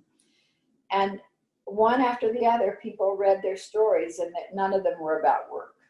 They were about their personal lives. And I thought, I wanted to do a course on work, but what people want to talk about here is not their work. And we didn't, sometimes I would still use prompts that had to talk about work, but people took it anywhere they wanted to take it. And it was a real lesson to me about what I thought people needed to talk about, and what I thought I wanted them to talk about, and what people needed the space to do. And what they needed the space to do was to think, to write very personal things, and they weren't given, that wasn't something they had in their lives, except this little place that we offered it at the university. And I taught that course I never again called it Working Lives. I think I retitled it Writing Our Lives or something like that, and taught it for a number of years. And each year we would do a collection of stories and poems that would come out of it. And there was some incredible writing coming out of that group. I loved it.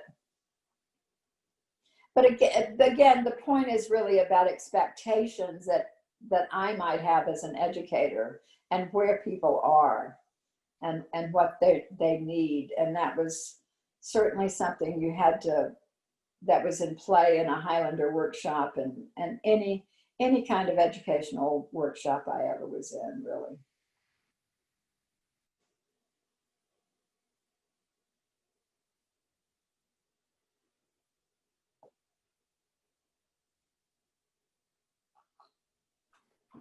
I don't recall. I know you were asking for other examples. The women's is clearly, it's a bit, it was a publication did come out. It was a big workshop. It was a good piece of work. I'm trying to recall, certainly the workshops around environmental justice, and where people were talking about the dumps they were having to deal with. Those were really important workshops during the time that I was there.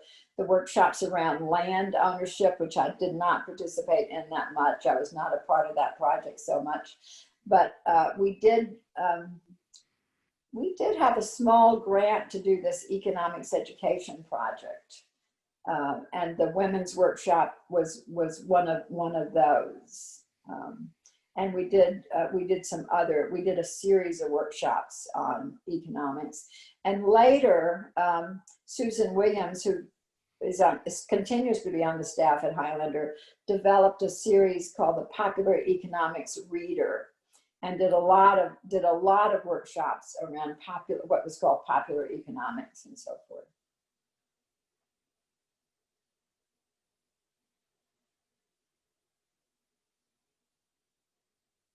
And so you talked about how all the work that would go into convening the workshop, selecting the participants, yeah, doing the background research, coming up with themes, just figuring out the structure for the weekend, and then doing the intensive actual face-to-face of the weekend, and then the follow-up afterwards.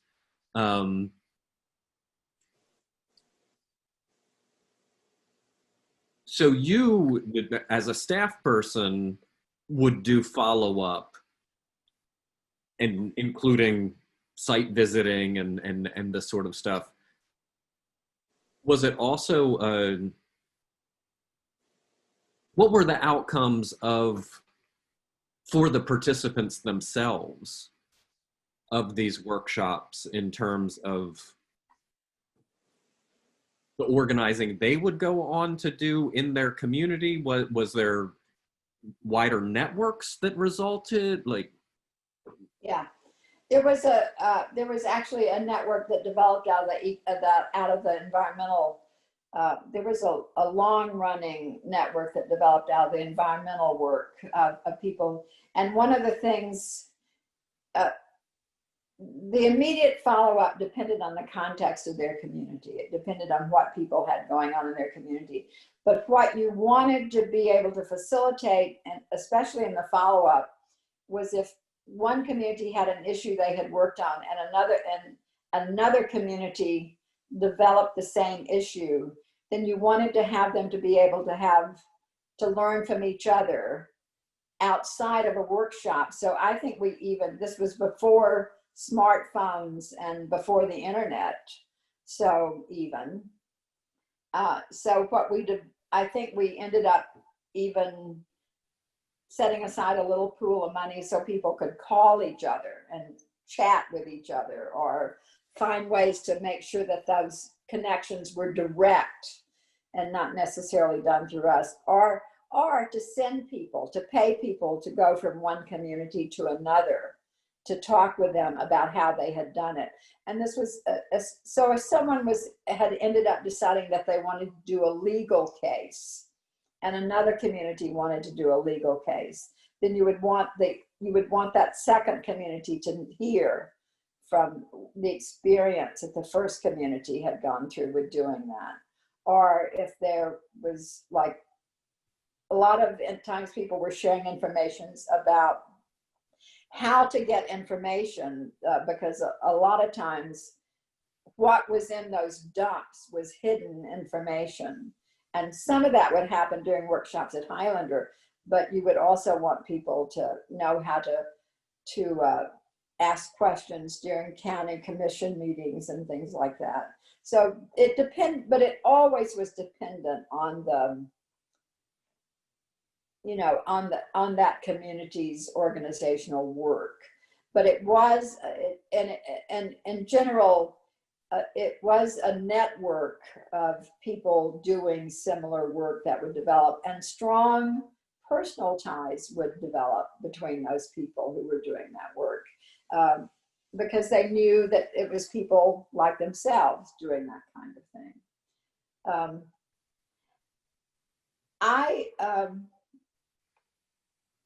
I think Helen and I remember being in the library. I think the important piece, another important piece, was what the library and resource center had to offer. And I remember being in the library on a day when I think 3 or 4 people from the Bumpus Cove community came, and watching as Juliet Merrifield went to her files and pulled out information on various topics that had to do with companies, that had to do with various chemicals or whatever, and helped the people from Bumpus Cove get that information so that they could go back home and participate in a county, they could ask questions in an open meeting of the people who were actually dumping these poisonous things in their backyard. And it was very empowering to the people who could then stand up in a meeting and ask questions with authority, because they had the information about what these chemicals were and what the effects of these chemicals were on people. And that was the kind of work that would be done in the library and resource center by Juliet and John. Juliet, most particularly, was doing a lot of that work and was a crackerjack at it. She was very good at doing that kind of research and working with people about it. I'm trying to recall, we did I later worked on the economics education project. That was after the 50th anniversary. And then we were also at this time beginning to get involved in international work. And I'd like to talk about that a little, but I need to take a break. Perfect, me too. Do you want a longer break or just a short? 5 minutes would do me just fine. Perfect. I will pause and mute myself and then. Okay. All right, I'll do the same, and I'll be back in 5 minutes, if not before. Perfect. Okay, Andy, I'm back. Yay. So what's going to happen is we're going to hear a lot of noise right outside my house with mowers. Right. I can attest to the fact that they're quite loud and very noisy. So you can decide if you think we should continue.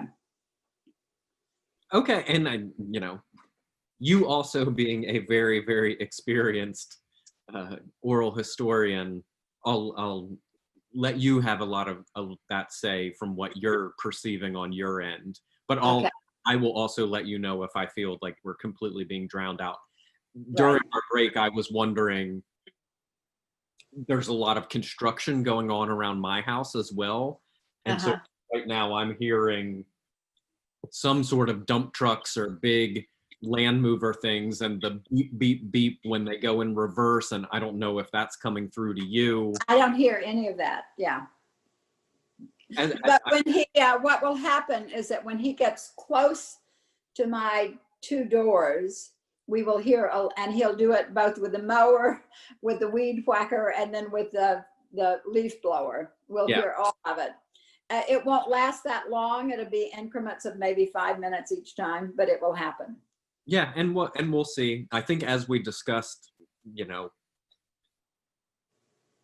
over the last week or so, that one of the great things about where we're living now and the technology we have, and I don't have any facility or experience with this, but I do know that there are audio editing programs where you can go and find wavelengths of sound and just strip them out. Right. That would be lovely. Yeah. Okay. All right. Maybe we should try to, I have almost 11:45 right now. Mm-hmm. In terms of time here. For you, it's 1:45. I assume you're ahead of me. Are you okay in terms of food breaks and so forth? Yeah, I'm doing good. We're actually on my normal schedule anyway, so. Okay. Well, I think we should, I hope we can finish the Highlander things today.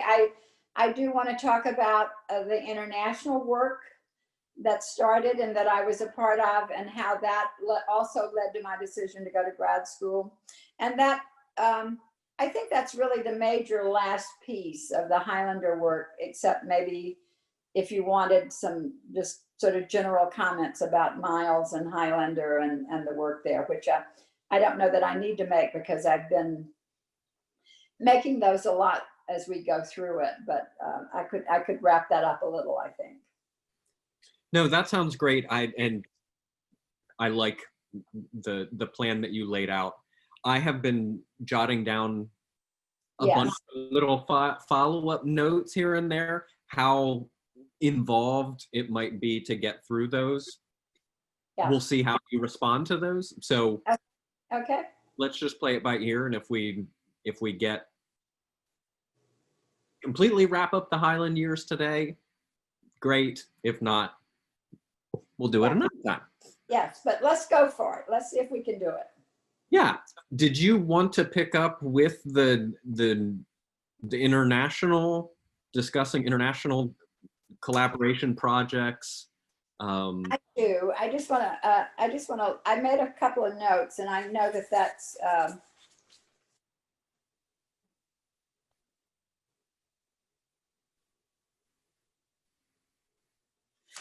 want to talk about, I forgot to talk about one other thing in terms of the 50th anniversary project. I want to go back and pick up, because we did a series of, a very important piece of work that I'm really proud of there. We did a series of oral history interviews for the 50th anniversary that resulted in a book called, what is that book called? That's terrible. I want to say We'll Take Our Stand, but that's not the title of that book. But we did the four workshops, which I mentioned earlier, but we also determined that we would do a series of oral history interviews with people who had been on the Highlander staff or closely related to Highlander for all of its 50 years. And one of the people I was working with at the time was Elliot Wigington, who was at that time the head of the Foxfire Fund. And he was on the board of Highlander. And he was very interested in doing these oral history interviews as well. So we set about, we made a list of people that we wanted to interview. And I think that Elliot always had a notion of doing a book. I was interested in doing the archival interviews. So we made a list of people that we wanted to interview for this series for Highlander. And it included people like Anne Braden, C.T. Vivian, Julian Bond, Rosa Parks, Lewis Sinclair, who was on the board of Highlander. Scott Bates, I believe, was one of the people we interviewed who was also on the board of Highlander. I should have looked at the list, and maybe if we take another break, I will, because there's some very important people in this series of interviews that we did. And I did not do, we asked different people to do the interviews so we could get them done over this period of a year. And we had money to pay a transcriber. So all of these interviews were transcribed and added to the archive. So in addition to having the tapes, we also have transcriptions of these interviews. I imagine that most of them are, I hope that copies of all these interviews are sitting at Wisconsin. I also have copies of the interviews that we did collected in just three-ring binders. And so there was, because different people did the interviews and because different people had different styles of interviewing, we ended up with very inconsistent interviews. The interview with Rosa Parks, I think I did with Elliot Wigington. Elliot had much more of a journalistic style, much more like what they might do for a Foxfire interview, shorter, not more life interviews. But I wasn't, with someone like Rosa Parks, I knew that there were other interviews out there. So that wasn't too much of an issue with Rosa Parks. But I did and I think I've mentioned this before, I did the interview with Anne Braden. And I envisioned that interview as lasting maybe 5 hours, thinking that was long enough to do a good interview. It lasted, I think, 11 with hers. And then she later did one with C.T. Vivian that's about 13 hours. Those are two of the longest, certainly the longest interviews in this collection. But out of this project emerged this really wonderful collection of oral history interviews with people who had been associated with Highlander over its history, over a period of its history. One of them was a former president of Fisk. I wish I had jotted down some of the names that aren't as well known, but a good collection of interviews that I'm really proud of that we added to the archives during this time. And a book, later, I went off to grad school, but I think that Elliot and John Edgerton, the journalist from Nashville, Tennessee, did edit a collection of these interviews. And again, I'm blanking on the name of it. Now the mower's right outside. Can you hear it? I can hear it, but it comes in. It comes in and out and is not overwhelming at this point. Okay. I can certainly hear you. Okay. All right. I'll try to speak up when he's right outside. I think that's all I really want to say about the interviews, but I just wanted to note that that was part of the 50th anniversary celebration, that collection of oral history interviews. And that a book did come out of that. Yeah, fantastic. Highlander, people often ask about the role of Miles. Miles was not on staff. He was sort of, you know, the man on the hill, the founder and the legendary figure on the hill, who was very present, though, in the daily life of Highlander during this time. Often would sit in on workshops. He didn't attend staff meetings. He wasn't an active participant in staff at all. So he was hands off in terms of the daily run of staff. But he was present in terms of being available to people and taking an interest in what was going on. And Miles was extremely interested in this time, this early 80s that we're talking about. And I believe he did his first trip to Nicaragua prior to the anniversary. He began to get quite interested in the literacy crusade in Nicaragua, partly because of the parallels between the work Highlander had done earlier with the citizenship schools. So we were hearing about the literacy crusade in Nicaragua at this time under this new revolutionary government. And Miles made a trip to Nicaragua to check this out, went on one of the tours that were being offered to people to hear and learn about the literacy crusades.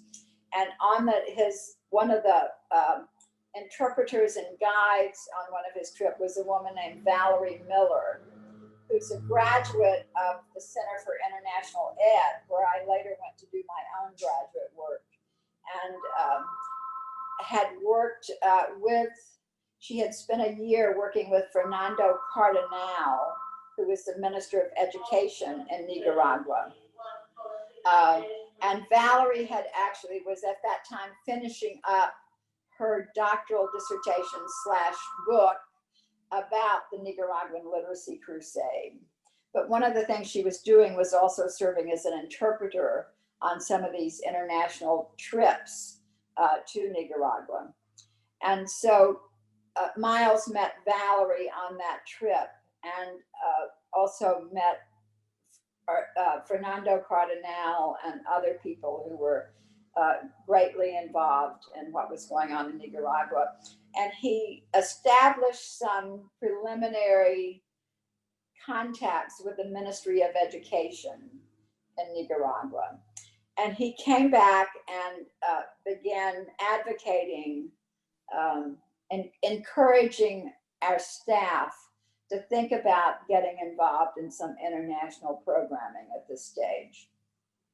And so one of the first things we did was set up, working with the International Council on Adult Education in Canada, which we were already working some with around participatory research. We began planning and working on what we called the North-South Exchange on adult education. And there were three, it was the International Council on Adult Ed was one of the sponsors, Highlander was one of the sponsors, and the Nicaraguan Ministry of Education was one of the sponsors. Or, excuse me, I believe SAOL, the Latin American Adult Education Conference called SAOL was also one of the sponsors. And this was held in Nicaragua, I believe in 1984. Again, I'm not good about definite dates. And I attended, as a Highlander staff member, and we had planning meetings for this at Highlander. So there was a lot of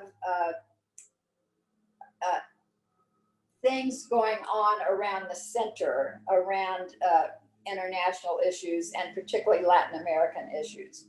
And part of this was the literacy crusade in Nicaragua, but part of it was that I would say, much of Latin America at that time was this sort of hotbed of what was called popular education, which was very similar to the social change education that we were attempting to do at Highlander. So I think the popular education was best exemplified by Brazilian educator Paulo Freire, who had written a book called Pedagogy of the Oppressed, in which he outlines an educational program that is around literacy, but also around consciousness raising. In that book, it's a very dense intellectual book, but I've read it several times trying to understand it.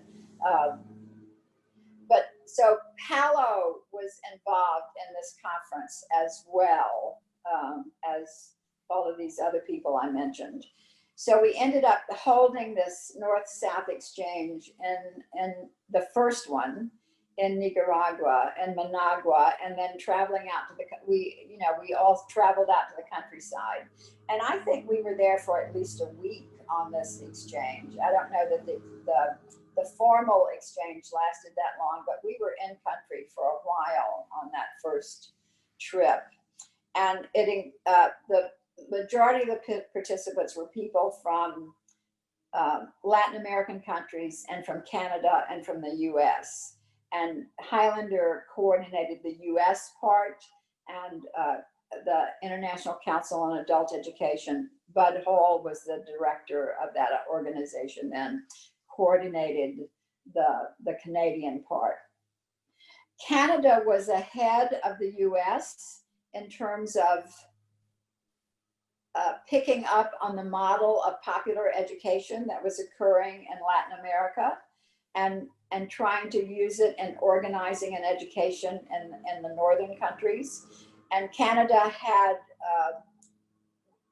at the point where I was beginning to get interested in education, Canada already had developed a library of publications, for instance, on popular education, sort of taking the model of popular education as it was practiced in Latin America and Nicaragua and other places in Latin America, and using the Thrasher model in many ways, and thinking about how to translate that to a developed country context, as in Canada. And what we were thinking about was how to do this in the US. And I think what we were looking at were the parallels, not just between, there was certainly parallels between the literacy work that was going on in Nicaragua and the citizenship schools that Highlander had done in South Carolina, and that had been picked up on by the Southern Christian Leadership Conference and done all over the South to encourage people to vote. So we were looking, that was one piece of it, but larger than the literacy was also the issue of popular education and consciousness raising, and how to get people to think about social change education.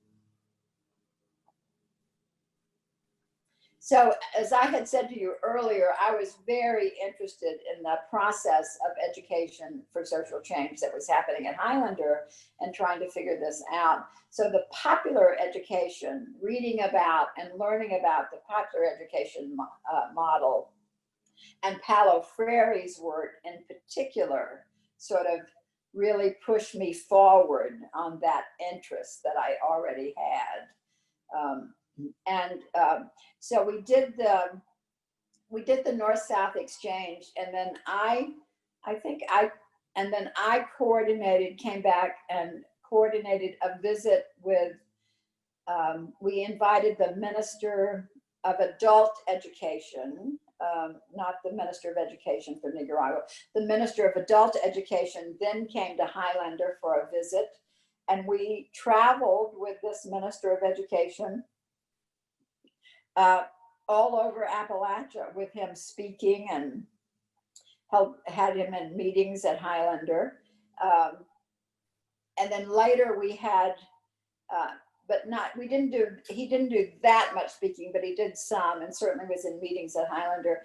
And then we did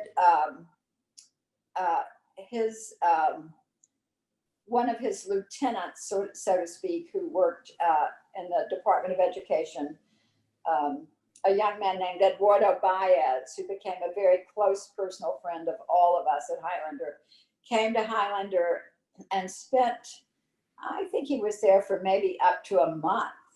And Beth Bingman and Beth lived and worked in Dungannon, Virginia.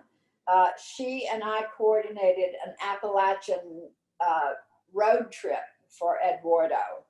And Eduardo Baez ended up speaking in community groups across the mountains and the South. And also he met with the Kingsport Democratic Women's Club, for instance. So all to talk about the Nicaraguan literacy crusade and what they were doing. So we were just trying to get some connection with what was going on with education in Latin America. Another very important player or person who was helping coordinate all of this North-South exchange was a man named Fernando, sorry, it'll come to me. Fernando was a part of the Chilean resistance at that time, and he ran an organization, a popular education center. He had established a popular education center in Santiago.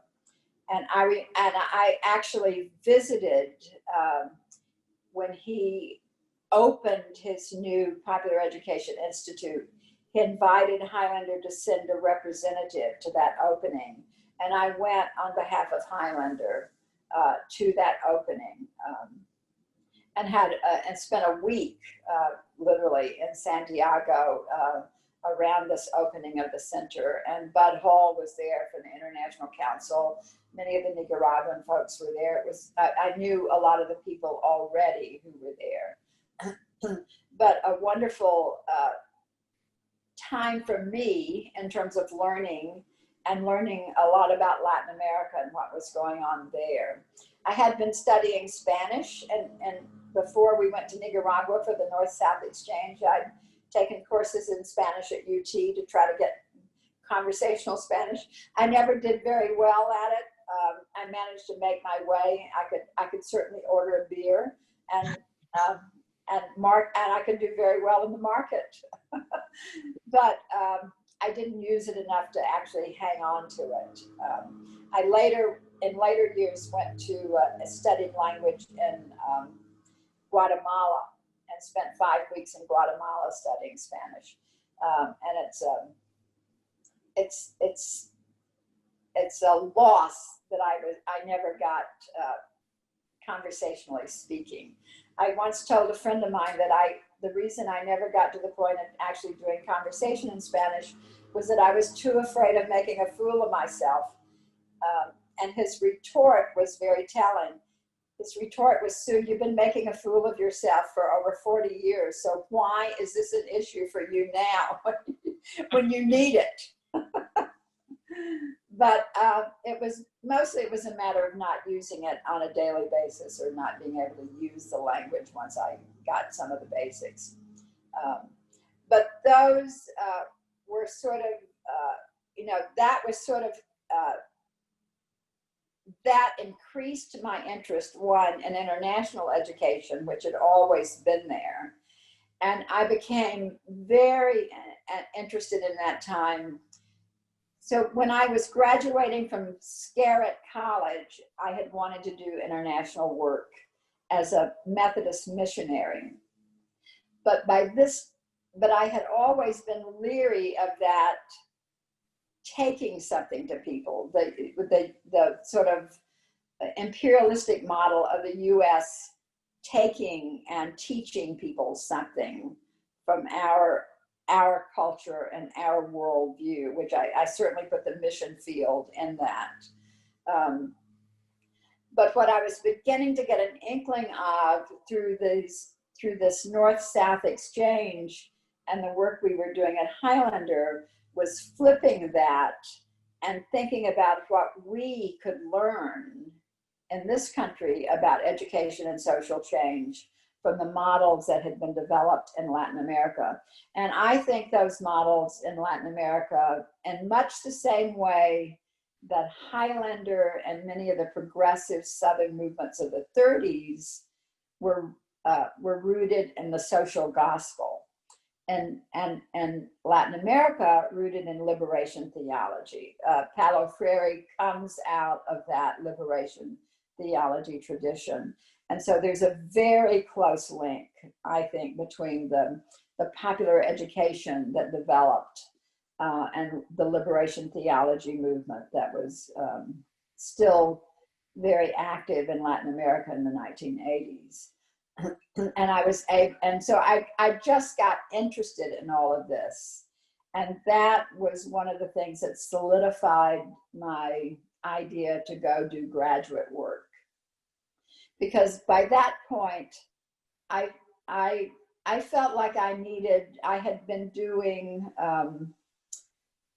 sort of nonstop social action work for 20 years, starting in 1964, when I set up the SOC office in Nashville, and this is 1986 when I went off to do, so I've been doing for more than 20 years, I had been doing daily organizing and education work and with social change organizations.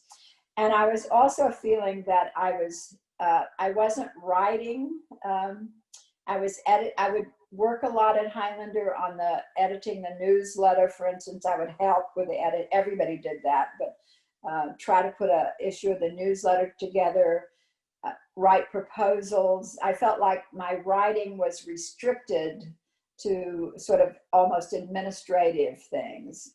And there was no room for any kind of writing and reflection time. And I was learning a lot, but I didn't have time to read a lot and study. And so the way I framed going off to graduate school was an opportunity to read and write and think. And that's what I needed. I needed that time to sort of think back on the work I had done and where I wanted to go. And I needed that time. And I chose to go ahead and apply to a graduate program, a doctoral program, and got accepted into a doctoral program, but it wasn't clear to me that I would finish a doctoral program. I knew that, but what I wanted was the structural of an academic program. I felt that I needed that structure in order. I didn't feel that I had the discipline to do it on my own, and I needed that structure, and I needed all the advantages that brought in terms of the timing and so forth.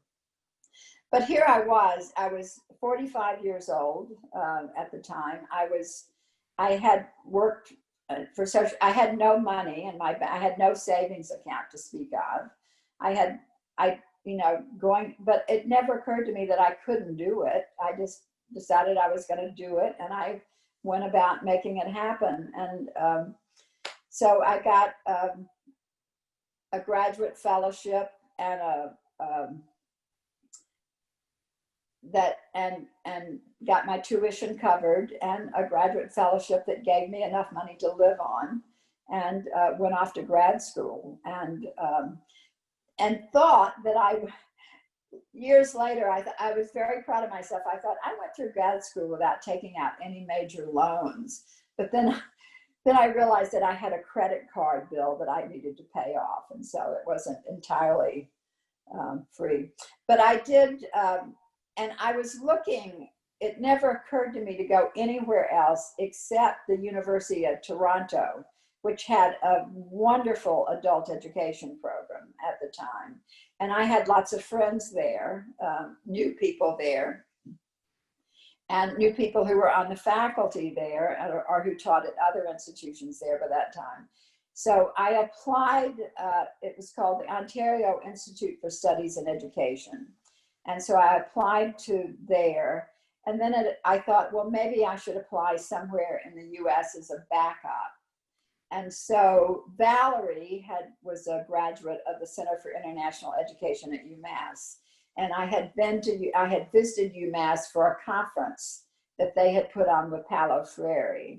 So I had also met a few people at UMass at this point. So I decided to apply to the Center for International Ed at UMass. And in the process of writing the application, I realized that what I wanted to do was I wanted to look at international education, but when I was done with that, I wanted to work in the US, not internationally. I wanted to take what we could learn from international education and apply it at home. In much the same way I'd made the decision in 1964 that I wanted to work at home instead of going overseas for the church.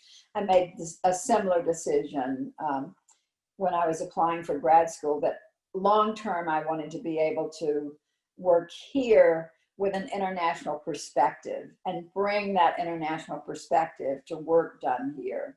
But I wanted to continue working with communities and adults in the United States, not necessarily travel overseas to do that. And I felt like the Toronto program would have really put me into a world of international consulting and travel in a way that was not really what I wanted.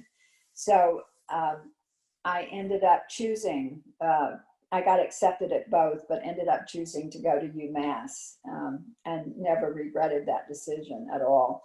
I stayed connected with all of my friends in Canada over the years, did a a large part of my dissertation research was done in Canada with women popular educators. But so I stayed in touch and with that network of people.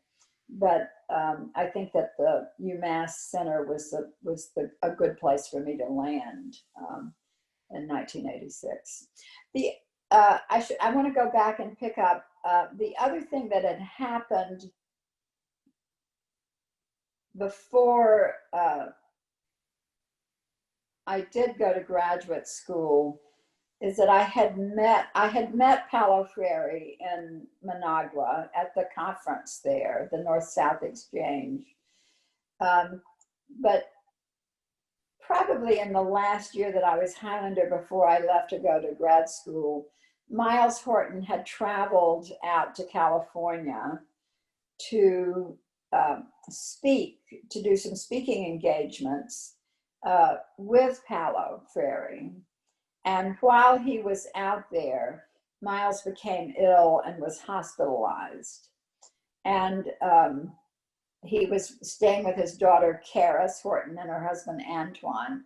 And so the question then was getting Miles back home sort of safely. And so I ended up flying out to California and spending a few days with Karis and Antoine and Miles. And then Miles and I flying back home together to Highlander. And while I was out there, Paulo was still there. And I spent some time with Paulo while we were there and asked Paulo if he would sit and do an interview with me, which he did. So we did a very short interview. But that interview, and Miles was not involved in the interview. I just talked with Paulo when we were doing that interview. But it was while we were doing that interview, Paulo had he had done some other books. He had collaborated by that time on other books with people and doing what he called talking books, where he would be interviewed and the educator would then write that up as a Paulo Freire book. It became a small industry, actually, of Freire books. So Paulo got interested and said that he would be interested in doing a talking book with Miles. And that initially came to pass. And I came back to Highlander to participate in that series of interviews that we did with him. And that eventually ended up being the book, Making the Road by Walking, which was a conversation between Miles and Paulo. But the origin of that, I think, happened in that little trip to California where I'd gone out to retrieve Miles and bring him back home. All of these things were, influencing my ideas about education and where I was going at the time. Very, very, in the same way I felt lucky to be in Nashville in 1964 and to have the leadership of the Nashville Christian Leadership Council around me and teaching me. I felt the same way, about meeting Miles and Paulo at this particular moment in time when they were really sort of being very thoughtful about education and their work.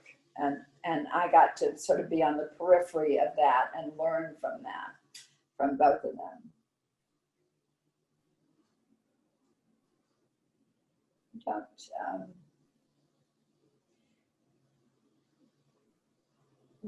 I mentioned that we had brought Eduardo Baez up to Highlander to do the tour of the mountains, but then we organized an educational tour of people from the mountains and southern communities to also go look at popular education in Nicaragua. And Beth Bingman and I coordinated that trip. I think it was at least 2 weeks, maybe longer.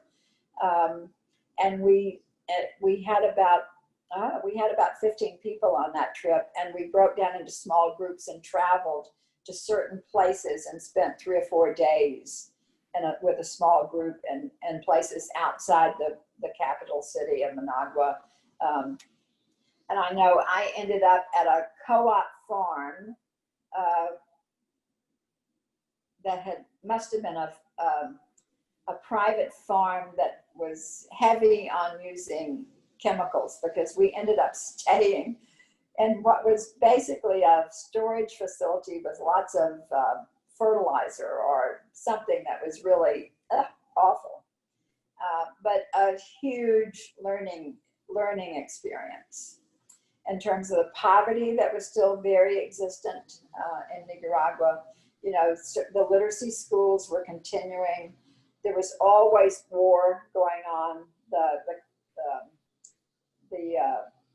There was always Contras opposing the revolutionary leadership in Nicaragua at that time. And so you could be in a war zone at times. I mean, we were safe. I think we were always safe, but there was always a pushback against the leadership in Nicaragua at that time and what was happening, which eventually ended up undoing the government there. And of course, now the irony is that you have one of the leaders of what was called the Group of 9 leaders at the time, now being one of what I would call one of the really despotic rulers right now.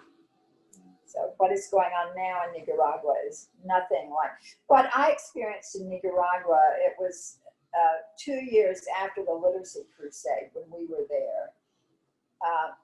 But Nicaragua at that time had the same energy and sort of life and belief that things could change. I mean, an incredible sense of taking hold of things and making change happen that I had experienced in Mississippi in 1964 working with COFO. That was the immediate thing that came to mind when I thought about, when I was in Nicaragua, I thought, I remember this feeling. It's what was happening in 1964 in Mississippi. And it was a whole country organized around shifting and changing. And the excitement about that was everywhere, in health and education and everything else. So that was one of the big drivers behind getting me on to the next phase of going to grad school at UMass. Yeah.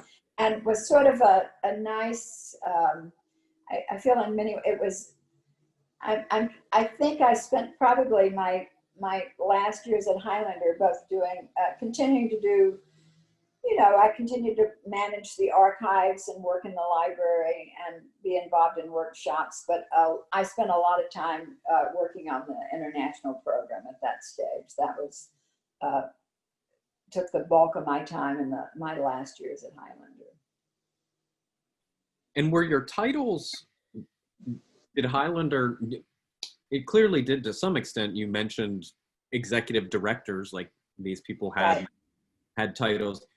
Did you have evolving titles? Like you just mentioned that, in these final years, you were still working in the archives, but which is what you were hired as officially for 2 years. But then you also talk about being a conference organizer and a workshop organizer and facilitator. Like, did your titles change over the years? No, I don't think we really, I was called the archivist, but I was called the archivist primarily for reasons of reporting and the grant more than, it wasn't a title that anybody at Highlander on staff with me would have paid much attention to. I always thought it was kind of funny to be called an archivist. I thought it was the best cover I had ever had for political work, frankly. That's the way I thought about it.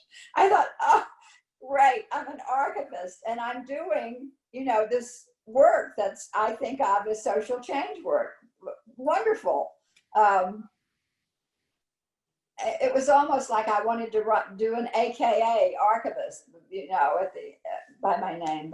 But I think I was simply I became a part of the education team, and we were simply called program staff and administrative staff. That was really, we had divisions that sort of described what we did primarily, even as everybody did everything. So no, there were no titles. Mm-hmm. And I had never had a title that was worth a damn. I mean, I was the co-director of the Institute for Southern Studies, but it didn't mean that I directed anybody. It was just there because we needed someone in that position.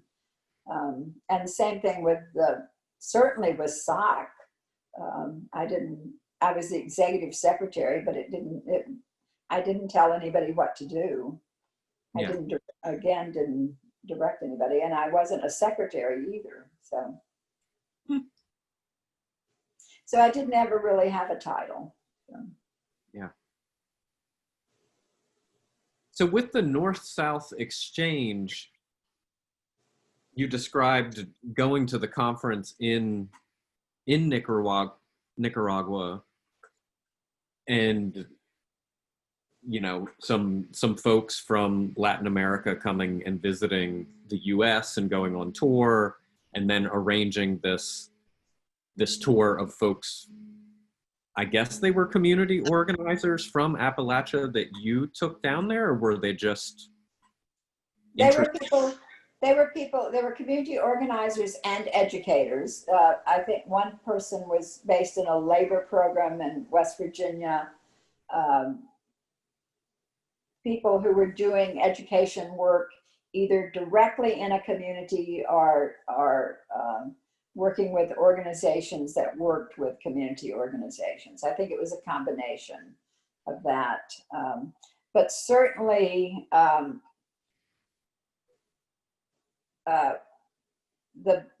think the bulk of the people on that trip were people who were based in community organizations. And it was some of whom had not traveled at all outside of Appalachia or very far outside of their home community. So to go on an international trip was a very big deal. Mm-hmm. In a different language, different culture.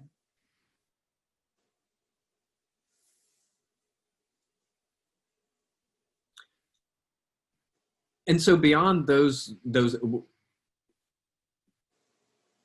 discrete sort of coming togethers, was there additional things going on with the North-South exchange, or did it stay pretty focused with the three or four countries and around these? No, that network, well, the International Council on Adult Education was already a network of many of these people. But I think the North-South exchange deepened it and went deeper in terms of the people who were participating in the communities. So I think that network survived for many years. When I was at UMass and well into my dissertation work, I attended a conference in Colombia, in Cartagena, Colombia, that was another big international education exchange, essentially, and presented, and they were, huge numbers of people at this conference, and I was a panelist. John Gaventa had asked me to be a panelist on,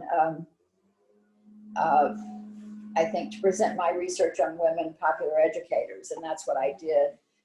But it was very hard because everything was in Spanish, and there weren't that many interpreters around. So I was speaking through an interpreter, so it felt very hard to actually present the work that I was doing. But it was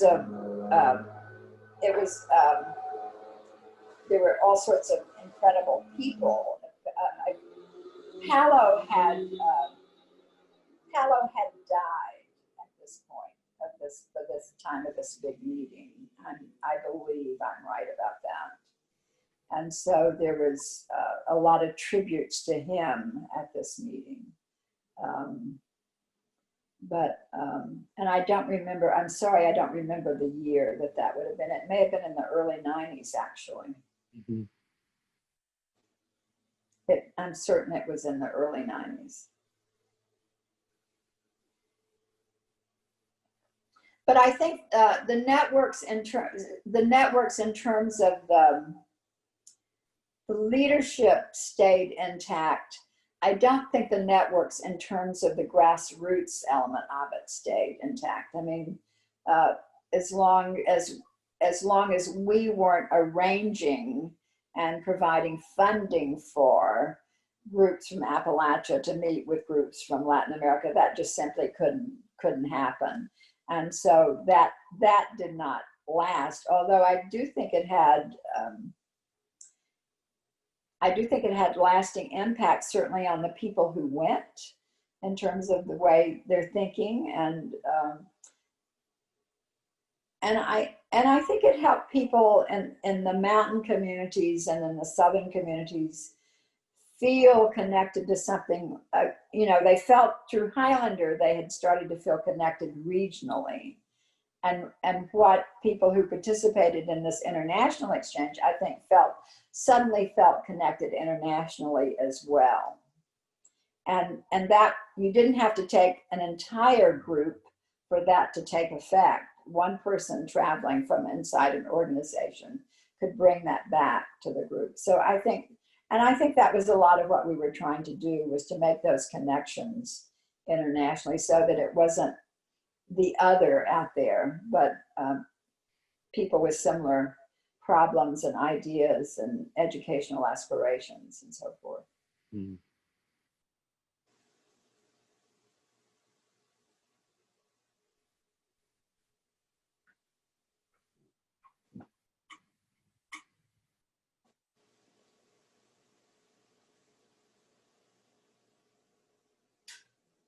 In a somewhat related to that, of what folks are gaining from experience in these networks or coming together for workshops, you talked about, in facilitating workshops, the importance in that second day of moving from storytelling to analysis. Can you talk a bit about what that facilitation involves, and what strategies you had, or the thought process, or an example of a group that went from that to, or an example of a group where that didn't happen?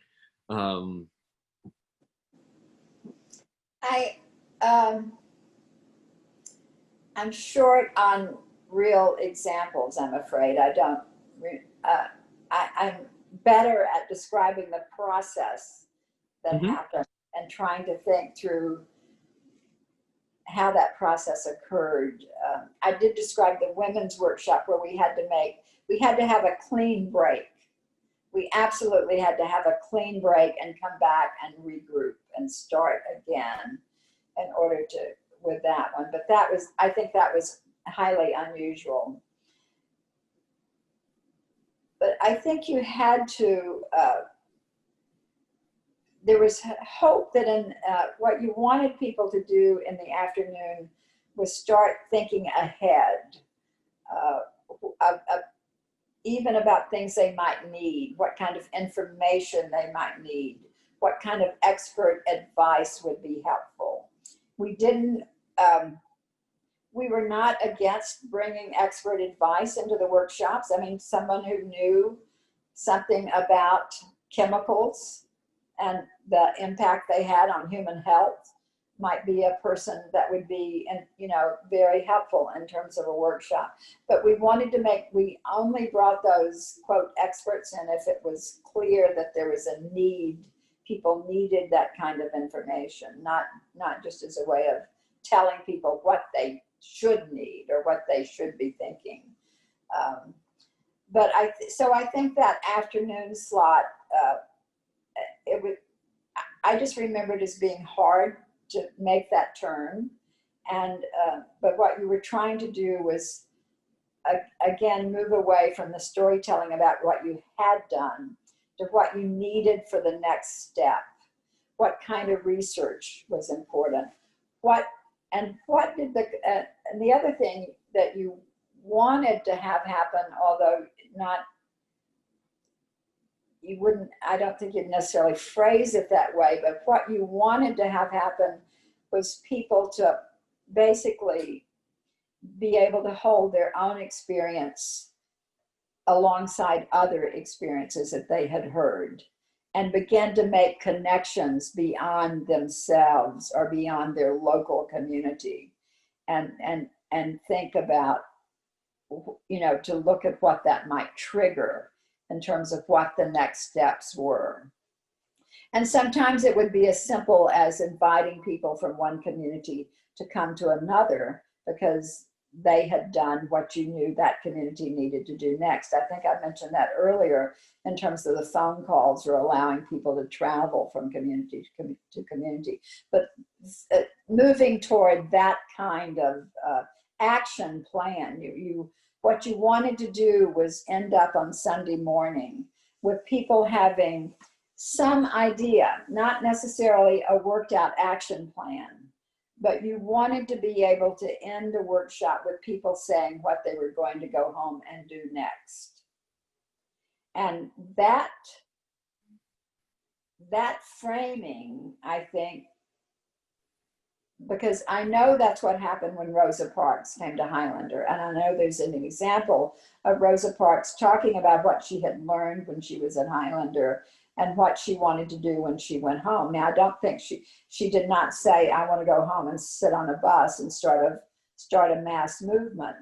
But she did talk about what she, needed to happen when she went back to Montgomery to work in the movement there. So I think we were pushing toward that.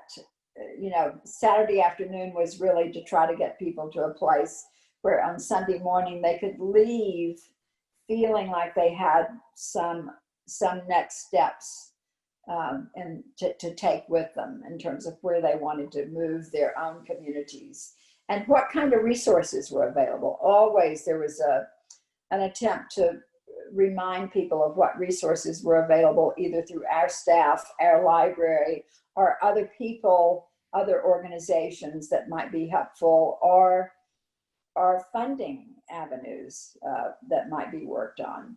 And sometimes it would mean another workshop, or a larger conference. I'm sure that the environmental justice work that Helen did when she eventually set up that network, I think that, that directly came out of people meeting together in workshops and feeling and knowing that they were larger than what could be handled in a Highlander workshop and wanting to come together as a larger network.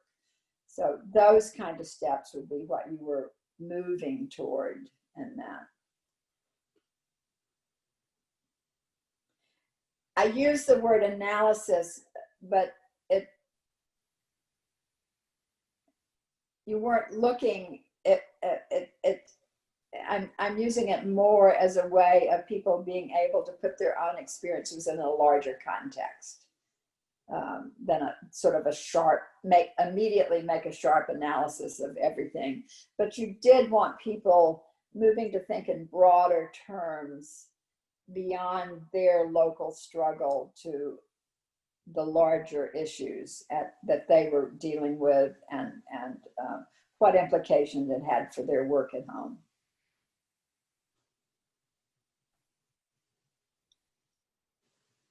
And you mentioned in part of this process that identifying resources and other contacts and avenues to help these organizing efforts develop. Was that sort of informal and organic within the workshop, or like were you as staff, were you sort of compiling resource packs that, or like a folder of information that when people came for the orientation and welcome, they would be handed a folder with all sorts of information, reading lists, contact lists? Yeah. Sometimes I don't know what that folder would contain. There wasn't a lot of emphasis on that, however. There was emphasis on letting people know that we could help them with that information. And sometimes we might compile, we would compile readings or things like that to give out. So we would develop little packets and so forth. But it certainly went beyond the packets that we distributed in terms of the resources that we wanted people to know that was available, both in terms of staff time, connections to foundations, all of those kind of things. Or people who had expertise in certain areas that we wanted to bring in.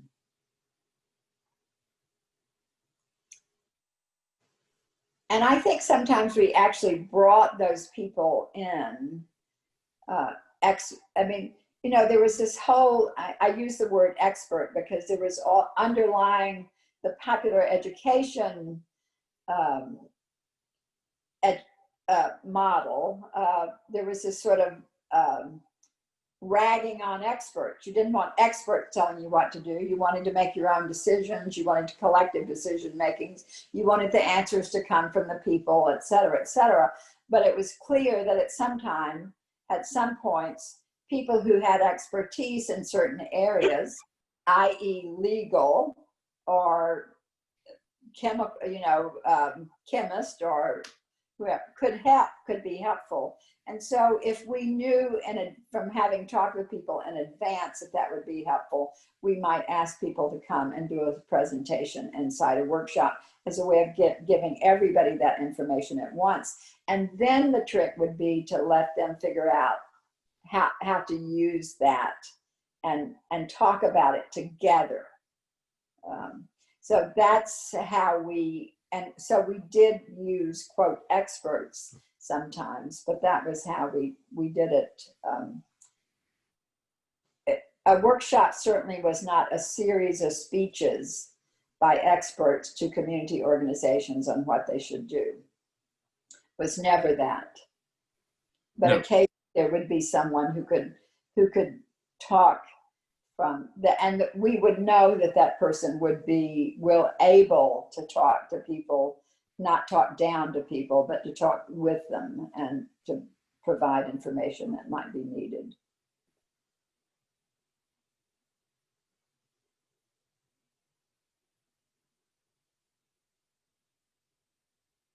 And in the organizing among the staff, and were they called the program staff?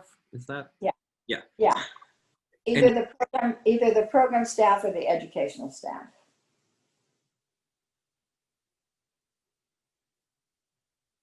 And was there a sort of formalized organization to it that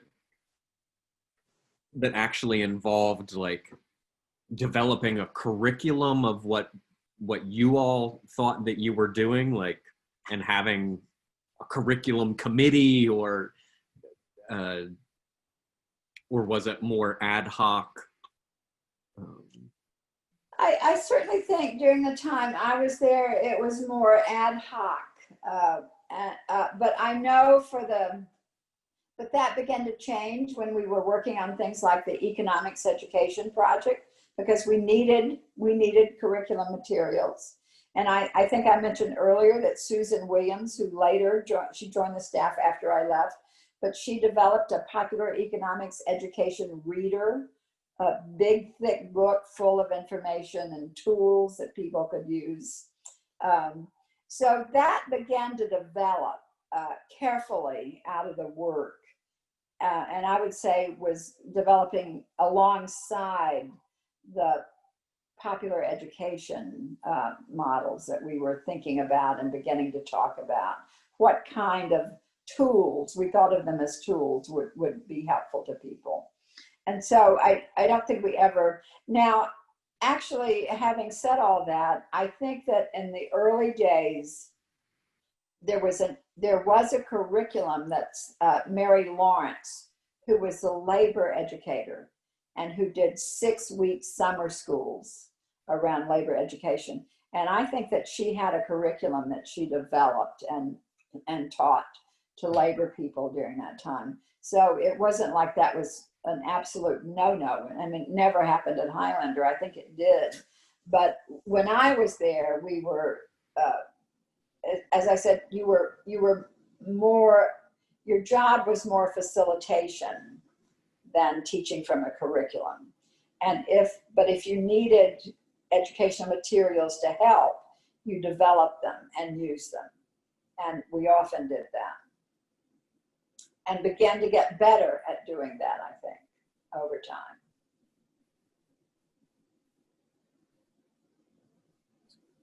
You also had mentioned, in terms of the diffuse roles that people had, everybody, all hands on deck and working on the newsletter, you also had mentioned the picking up the pieces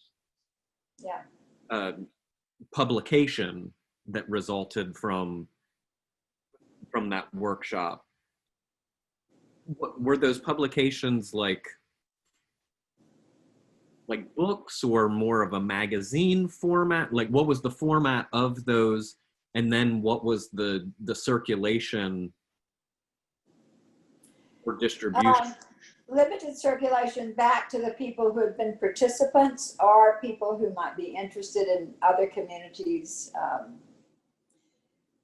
So not huge distribution or publication, but part of the picking up the pieces was there had been so many good stories of women developing economic survival skills that we wanted to pull those together. We wanted a record of what had been brought to that workshop. And I think that's why we decided to do that booklet coming out of that workshop, and put that together. But that that was unusual for that to happen, I think.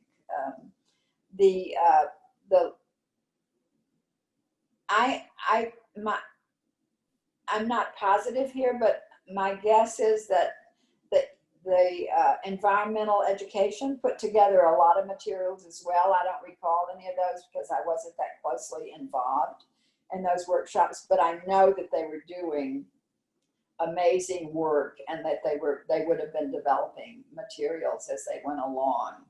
I don't recall a particular publication coming out of that, except I'm wrong about that. I think there was a publication that came out of that that had to do with documenting the work in the communities. But there were also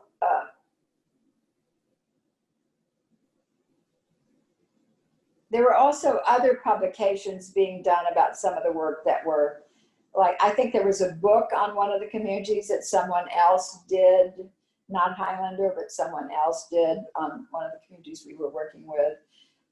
The land study certainly published a book later, but it also may have developed things like a reader for people to use in the process of doing that. I don't recall exactly, but that's the kind of thing that would have been happening. I think in addition to the published book, which would have been out there, published by a major publishing company, for instance, there would have been other more educational materials aimed at communities that came out of that as well. Mm-hmm. But the focus was less on curriculum or educational materials than on the process that happened. And the Highlander model at that point, at least, was really built around people sitting together in a room and talking together and planning together. And so it really was built around, Miles called it experiential education. And that was a term that he used. Later, we all began using the term popular education, but it was always based in people's real day-to-day experience. And so therefore, a curriculum, a preordained curriculum, was always limited. It might hit on some of the issues, but it wasn't going to bring the full depth of experience. And so the Highlander model was much more about eliciting experience with people talking it out together in a meeting, in a workshop. I think that's fair to say. Other Highlander staff at the time might have a different, but that's the way I remember it and what I think was important about it.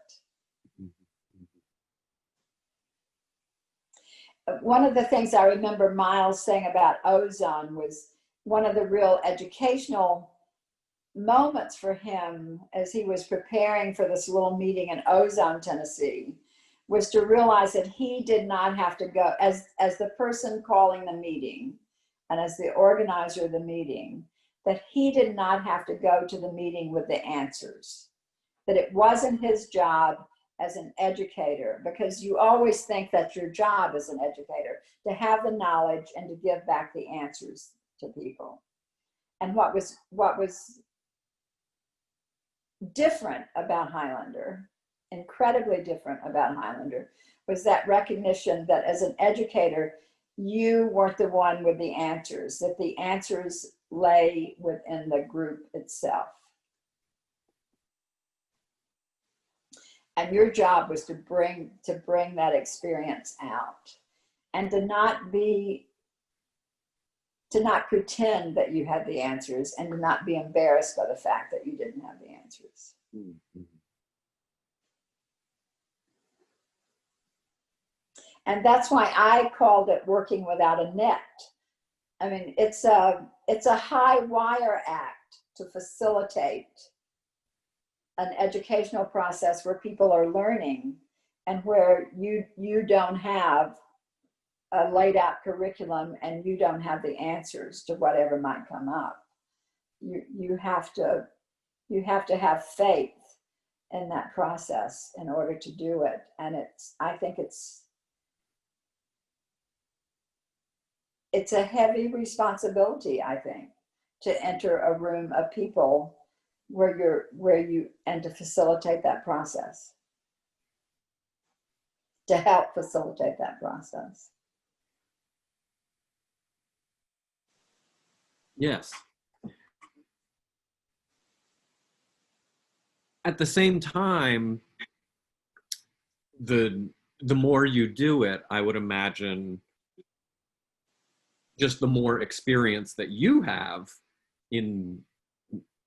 that can be shared, but also the knowledge that comes from that. And the question that I have here is, earlier you had mentioned that in your years there was a fair amount of staff turnover.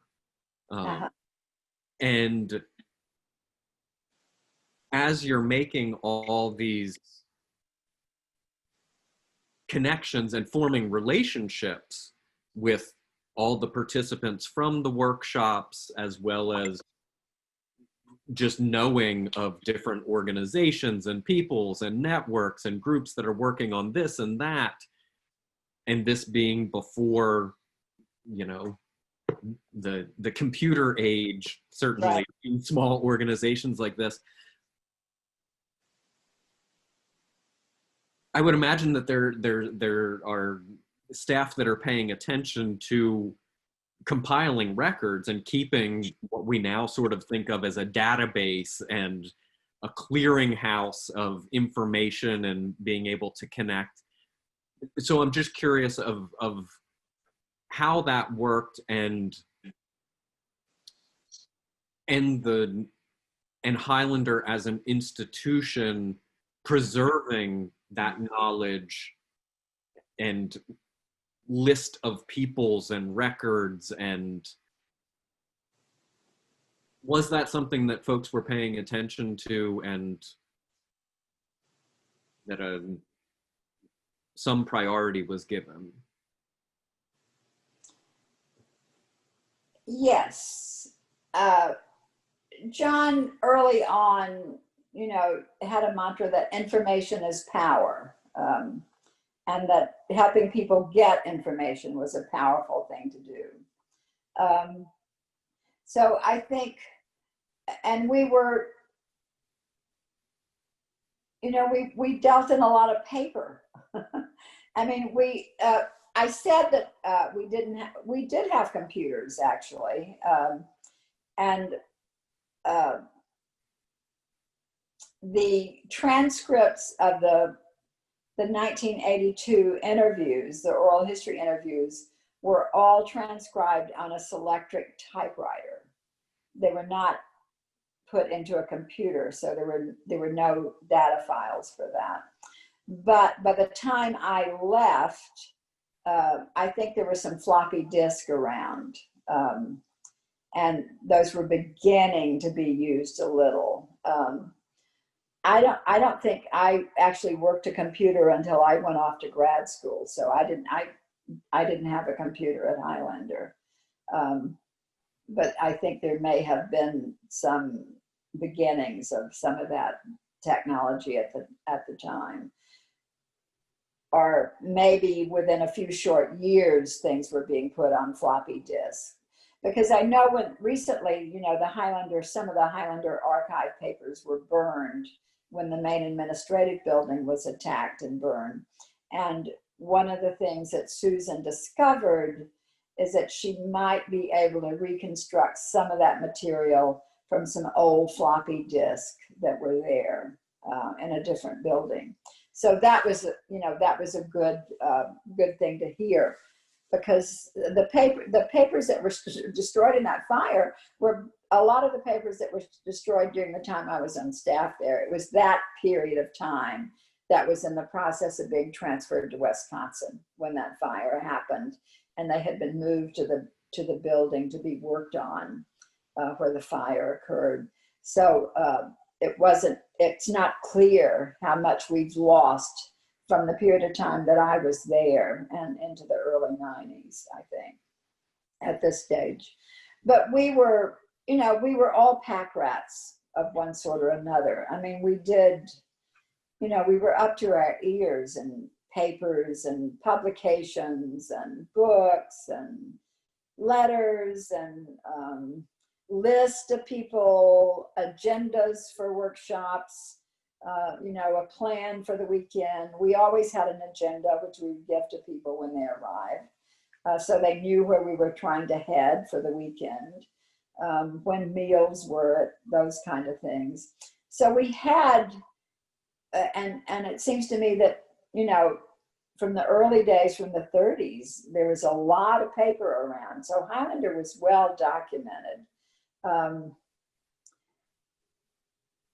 I would imagine that it was the land study that really developed a database, consciously developed a database.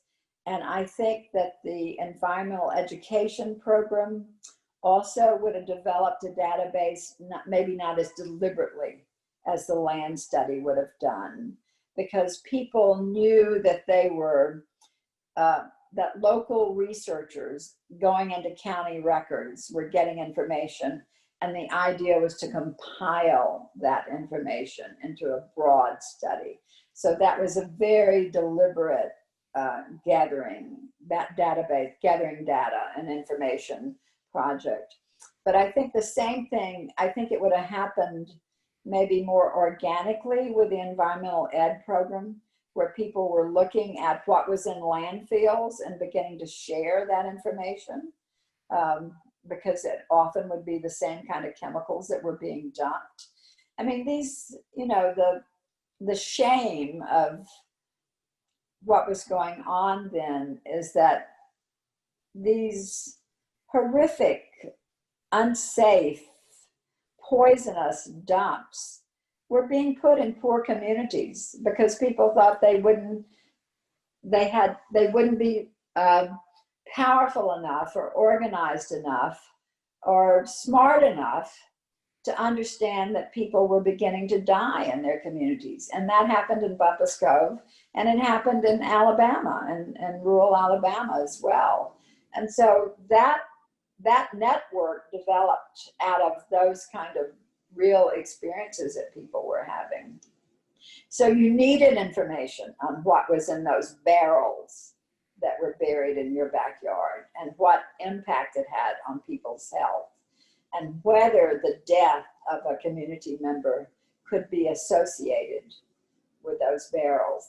That was all needed information that people were gathering and using, but it had an immediacy to it because that information people needed it at their fingertips.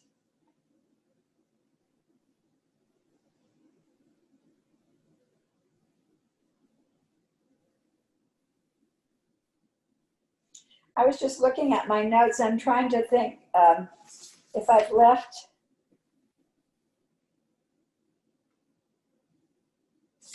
I didn't, I talked a little bit about popular education, but another strand prior to popular education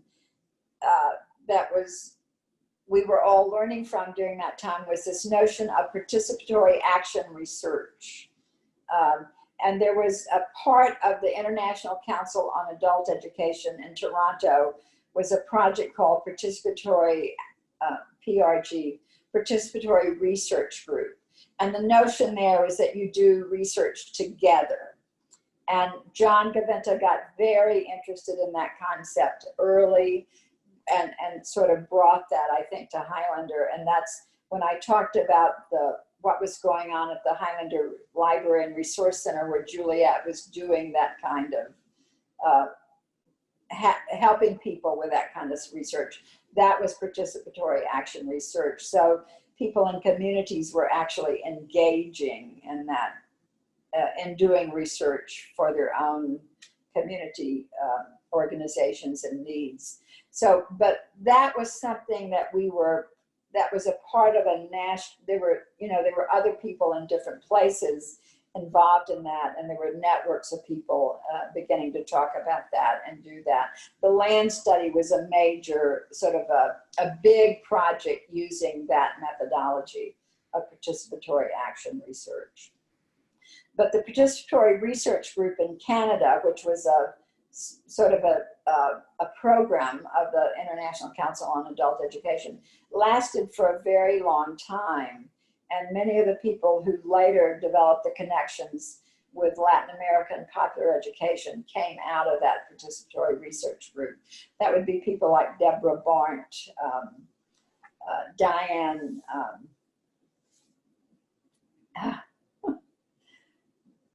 one of the artists who worked at PRG, Linda Yance, who was director of the PRG for a very long time, and who I worked with in the women's program there. ICAE also had a women's program as a part of it.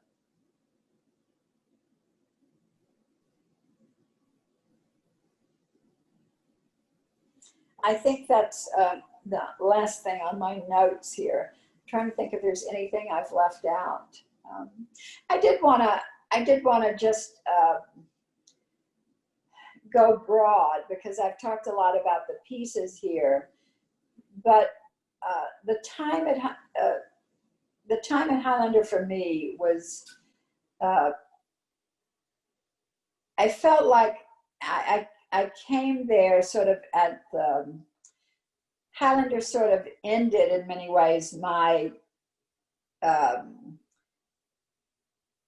on the ground working for social change. I went off to grad school and then I got a professional position after that.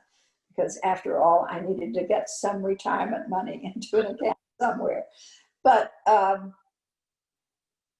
felt that Highlander was, it was a perfect place for me to come to because it provided a way for me to reflect on the work I had done prior to coming there, and to begin to understand. And for me, the way I phrased it, and I'm not sure this is a smart phrasing, but it's the one that I came to and the one I will share, is I had a part of the work in the South and the daily work that we were doing in the civil rights movement was always referred to as organizing. You were a SNCC organizer. You were not a SNCC educator, or you were not a SOC educator. You were a SOC organizer. And so we always thought of ourselves as being organizers, which to me indicates that you are the person corralling people to do something that you want them to do, which is not what we were about at all, and therefore is not the right terminology. Miles early on never called himself an organizer. He called himself an educator. And I think he understood, even though he did organizational work, worked with unions, worked with union organizers, he understood that what was most important was changing people's consciousness and educating people to do their own organizing and their own work. And it was at Highlander that I began to make distinctions between those two terms. And I know that they're absolutely twin, that you really can't talk about one without the other. But to give preference to educational work and to changing people's consciousness about how they see their world and how they see themselves as agents in that world, to think of themselves as people who actually can make change happen. That's very different from thinking about, quote, organizing people to do a certain thing, I think. And that's what was so very important to me about Highlander. I think it was a really important way for me to look back on the work I had done before and to think about the work that I wanted to do in the future and to be involved in. And so it was a very important institution for me in that regard, in terms of being, to be able to do that kind of educational planning and work within a team of people that I liked and respected, and where we were all learning together. And I should say that to me, we would plan a workshop at Highlander over a period of months. But when that workshop was over sometime, and you had rested for 24 hours at least, because they were always intense, but sometime within the next week, you would sit down with the staff who had helped plan that workshop, and you would go over, you would deconstruct it and talk about what you had learned, what had gone well, what had not gone well, and what should be done differently next time. And that was the real learning for the staff. That's where I really began to learn about how to do educational work. It wasn't, and if something had gone wrong, you could learn from it. You could work in conversation with other people. You could analyze that situation and think about what you would do differently next time, and what you might move forward. So those to me were the most important meetings that I participated in Highlander, was those workshops where you would actually go over, sort of deconstruct what had happened and think about what you wanted to do next and what the next steps were. And the same way you were asking people in the workshops to do that as before they went back into their communities. There was something else, somewhere else I was going, and I lost it. I'll have to come back to it. But I think the actual work, and that was a big learning process for me. The other piece was just actually the people that I was meeting. And I would certainly put Miles and Paolo high on that list of people. Part of going off to UMass to grad school was that I really wanted to be able to read Pedagogy of the Oppressed and study it. And Pedagogy of the Oppressed was was my textbook for all of my graduate education. I mean, I've referred to everything that Paulo Freire wrote. I referred to constantly and was big in my dissertation. So I wanted the time to be able to do that study and with his work. But I think Miles certainly was the most important person in terms of learning from him. And that happened both in workshops and reading. I learned a lot from just reading his writings in the archives, but I also learned a lot from just sitting and, having dinner with him or visiting with him having a drink with him on his terrace at the end of the day. And so that was huge for me, to be able to be mentored by him, essentially. And I think that was true for me and other staff who were there when he was there. So, and then meeting, the extended community of international adult educators, people like Bud Hall and other people at that time was also big. But Miles was the huge influence on me, for sure. Mm. And it helped that we were from the same community. We grew up in the same community. He grew up here in Savannah. And had his family been in that area for a long time?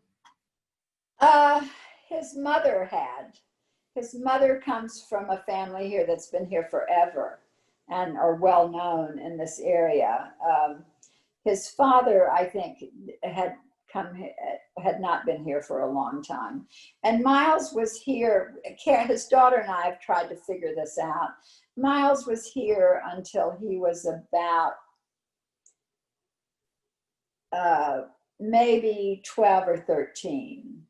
And then the family moved to Humboldt, Tennessee, which is a little bit further west into the north. And it's where they have the annual Strawberry Festival. That's what I think of when I think of Humboldt. And his father and mother had actually taught school here at a rural school, both of them.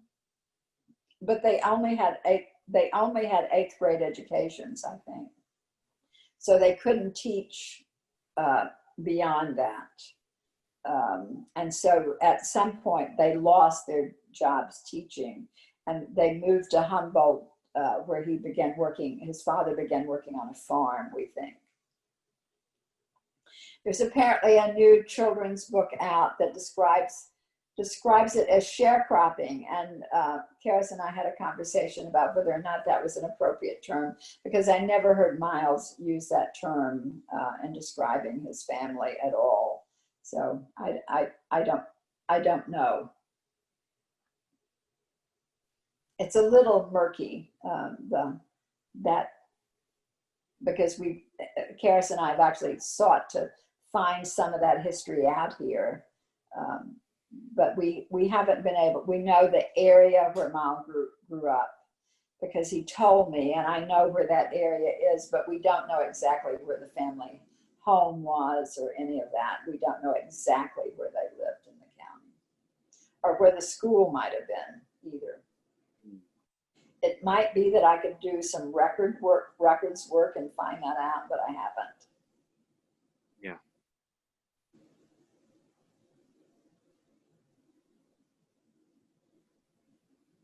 So how are you feeling right now? I'm feeling like I'm beginning to come to an end, but I could handle some follow-up if you have follow-up.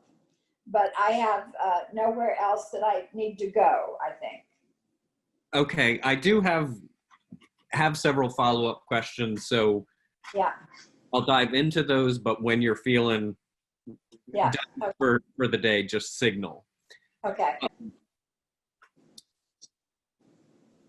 One question is in terms of the workshops that were being organized and hosted, were there some workshops that were more regular, that they would be had like on a certain topic that, you know, in the course of a given year, you knew we're going to offer this workshop, you know, this many times, or at least offer it annually, or would workshops be more one-time things?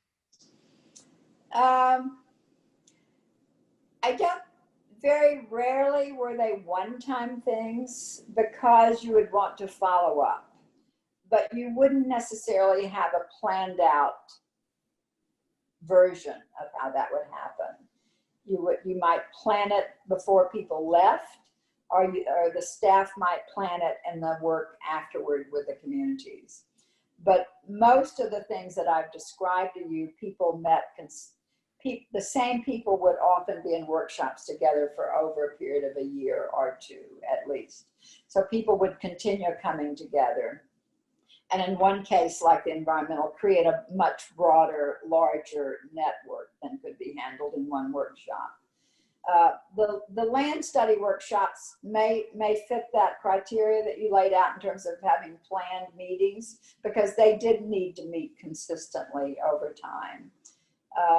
And we, at the beginning of the economics education workshop program, I think, laid out a series of workshops that we wanted to do with people. So it was a combination, I guess, of those things. But I think rarely, if it had to do with community work, and all of the workshops I have described have to do with working community-based workshops. People coming from communities in the mountains of Kentucky, Tennessee, West Virginia, etc., are coming from the rural southern communities. And Highlander had, I meant to actually say this earlier, when I first arrived at Highlander, Highlander was just sort of what I think of as ending a period of being focused on Appalachia. So that it was predominantly white, while also engaging some of the Black communities in Appalachia, because there are some, and people don't think of Appalachia in that way. They think of it as white. But it was primarily, had been just had a period of time where it was working primarily in Appalachia. At the point where I arrived, I think Highlander was beginning to work both in Appalachia and the Deep South, as we called it at that time, again. So beginning to work with community organizations in Alabama, Mississippi, Georgia, etc., partly because of environmental issues and other things we were working on. The land study was particularly Appalachian, but Appalachia goes down into Alabama, includes the mountainous part of Alabama and Georgia, I think. So it included those, whatever's in the Appalachian Regional Commission description of that. But so at the point where I was there, it became much more interracial in terms of the groups that we were having and communities of people getting to know each other. And that, I think that was, it wasn't going back to what it had been when it was primarily a civil rights organization, but it certainly was moving into something new where it was connecting had a much larger geographical spread in terms of the work and the communities that we were working with, because it included both you could go north into West Virginia and Charleston that far, or you could come south as far as Epps, Alabama, or even where I went into southern Louisiana along the Mississippi River, where people were organizing against the pollution there. So it had a much larger geographic spread at the time. I think I answered your original question though about the workshops. There were very seldom one-offs. Now, what I do want to say is that I was talking about workshops that we were doing with community-based organizations. We were beginning to do occasional workshops with Highlander was beginning to be discovered as an adult education center, partly because adult education had become an academic area of expertise. And so Highlander was beginning to be written about. Miles was going out and speaking to conferences often, and Highlander was being written about as an adult education model by the late 1980s, certainly by even earlier. And it had gotten a little bit past that pariah stage of being an institution that was sort of under the radar, so to speak, so that it didn't get raided and shut down. This other thing was happening where Miles was starting to be given honorary doctorates in adult education with programs that appreciated the kind of education that Highlander was doing. And so people were getting interested in Highlander as an institution and wanting to come there and wanting to come to workshops there. So one of the things that happened during the time I was there is that we hosted, and I helped facilitate these meetings. We hosted several meetings of an adult, I can't remember the exact title of the organization, but it was a sort of a national network of adult educators who were doing adult-based education. And one of the people I worked with was a man named Art Ellison, who was the director of adult education for the state of New Hampshire. And Art later joined the board of Highlander, and he was a part of this adult education network. So people who were working full-time in adult education began coming to Highlander a lot during this period. And Art and I facilitated at least 2 or perhaps 3 meetings of this group over I think maybe a 2-year period during the time I was there. Later, as a way of beginning to, and people would often just show up at Highlander because they wanted to come and visit. And then you'd have to take time out of what you were doing to show people around. And we took care to do that for the most part. And that was a lot of, when you were on staff there, and especially if you were living there, you not only showed people around and told them the story of Highlander, you also went to your home and cooked them a meal and helped them find a bed for the night, because that was part of what we did and part of the hospitality. But over time, as a way of dealing with some of that, Highlander began to offer, and I think they started to do this during the time I was still at UMass, but postgraduate school, they began to offer once or twice a year a popular education weekend, or even a homecoming weekend where people could come and work.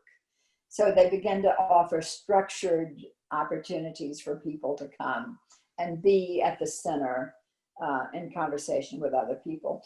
So, in addition to the workshops we did at Highlander, Highlander is also used by other organizations as a center for their workshops. So people would contract with Highlander to come there for a meeting.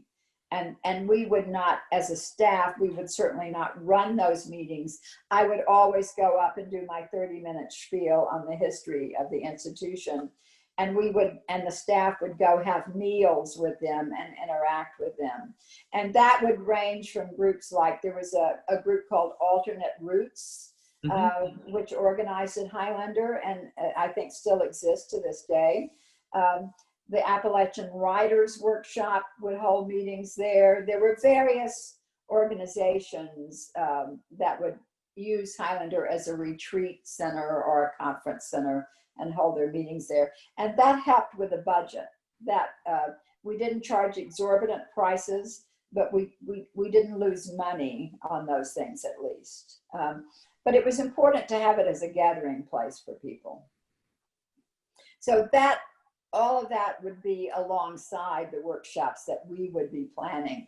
And it would very often be, there could be, 2 to 3 workshops in a month happening there. And sometimes they would happen during the week, but mostly the workshops when I were there were shorter. They weren't, in the early days of Highlander, they had done 2 to 3 week workshops. We didn't, residential workshops. We did not do that. I should also say that residential was a huge part of how Miles thought of Highlander. The act of people coming and living together and eating together and sitting in a circle and meeting together and being away from all of the distractions of what was going on at home was what he viewed as important in terms of the educational process. So he very often talked about residential, the fact that people, and that's why he was not in favor of childcare. He wanted no distractions for people. He wanted people to be able to be free from the distractions they had on a daily basis. So living and working and eating together were big pieces of his idea for residential adult education.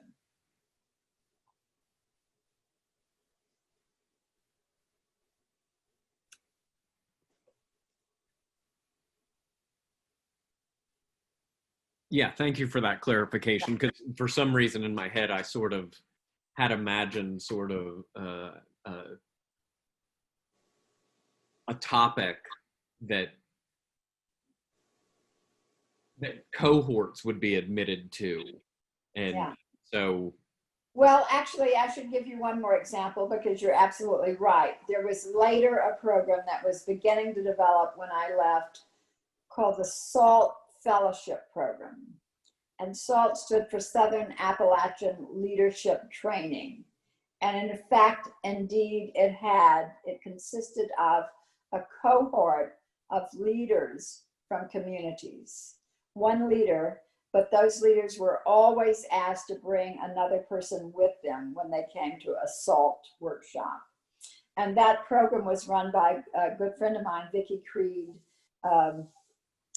for a number of years. And I believe they reinstituted it in recent years as well. They do have another kind of fellowship program now.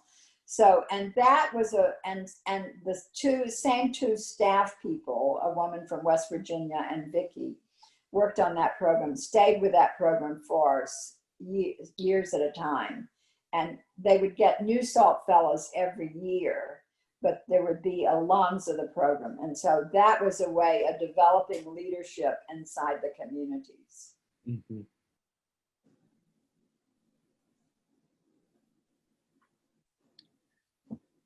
Earlier on, you had talked about how when you arrived, that women and women's issues had largely not been a focus or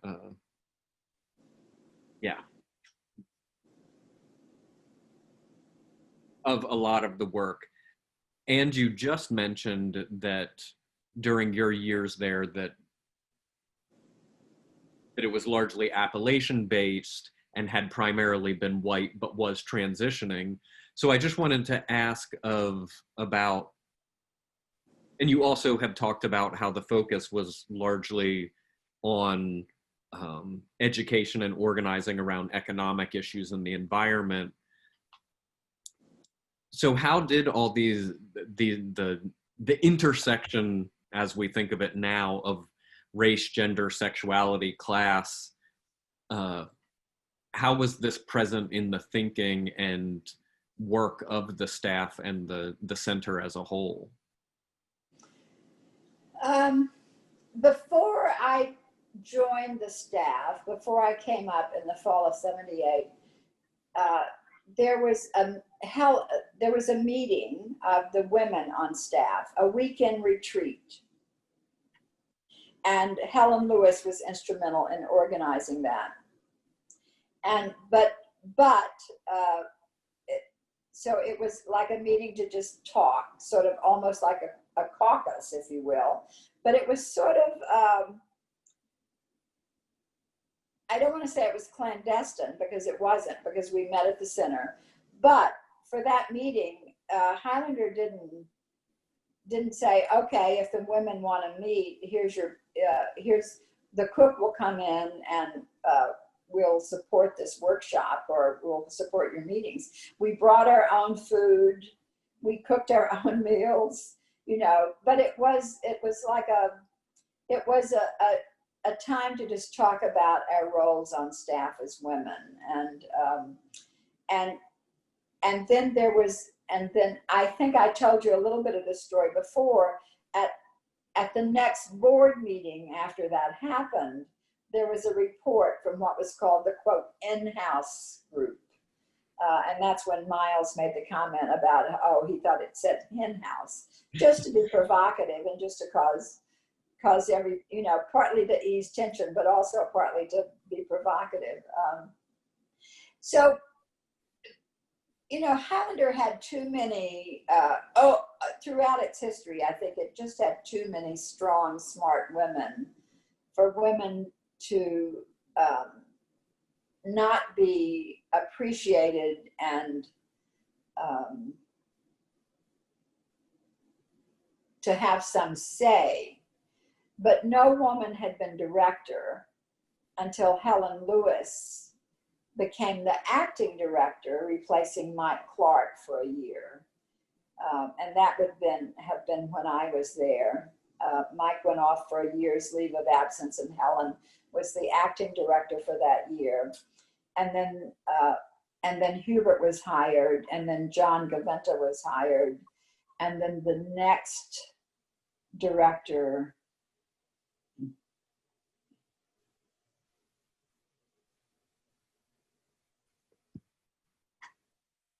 I believe that the next director was Suzanne Farr, who would have been the first woman director. And Suzanne was a member of the board at the point that she became the director. She came from Arkansas and been organizing and writing in Arkansas. And so she was the first, I believe I'm right, that she was the first woman director of Highlander. And then she was replaced by another woman. And Suzanne's tenure as director was revolutionary, and that not only women's issues were suddenly, on the table for discussion, but also gay issues were on the table for discussion. And the organization's song, Southerners on New Ground, was organized at Highlander and continued to meet at Highlander over a period of time. So all of the issues of gender and sexuality began to be a part of what Highlander was, but not until that time, I think. And I wasn't day to day there, so I can't really speak to that a lot, but I do know that those were major changes in the organization. During the time I was there, I don't think there would have been any, even on staff or in internal discussions, I think people would have left alone, would have been respectful but distanced from certainly any kind of organizing or educational agenda around gay and lesbian issues. And transgender was in the future. Yeah.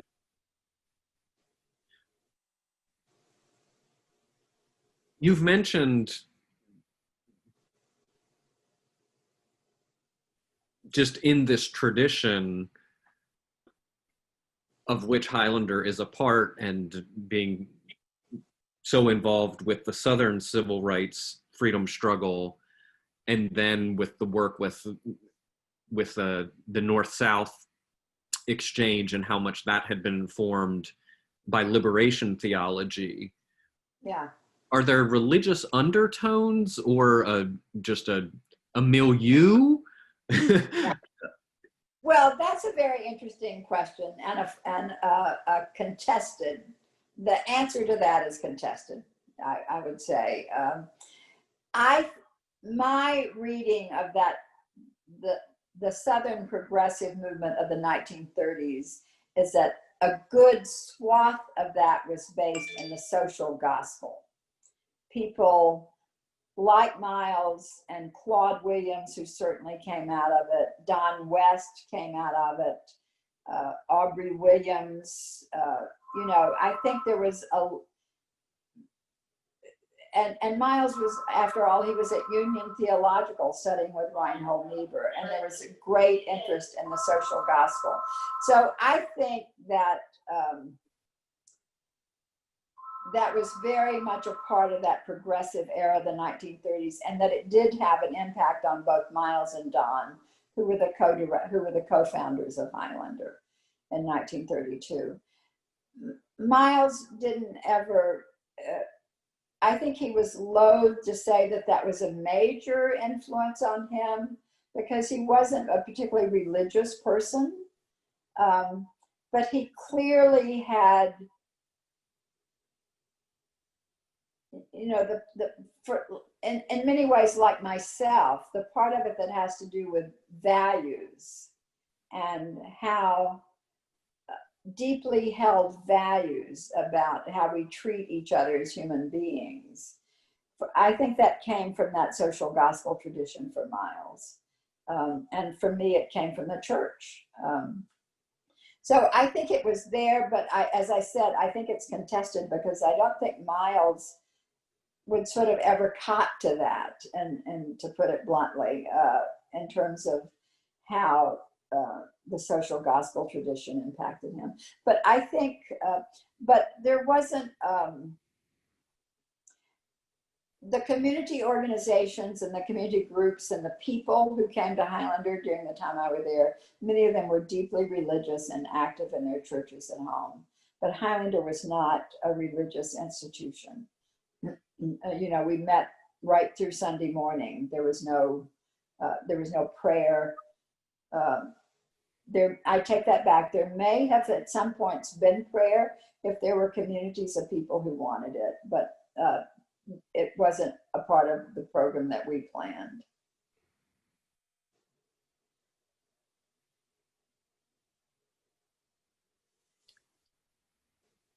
Did that answer your question? I'm not sure.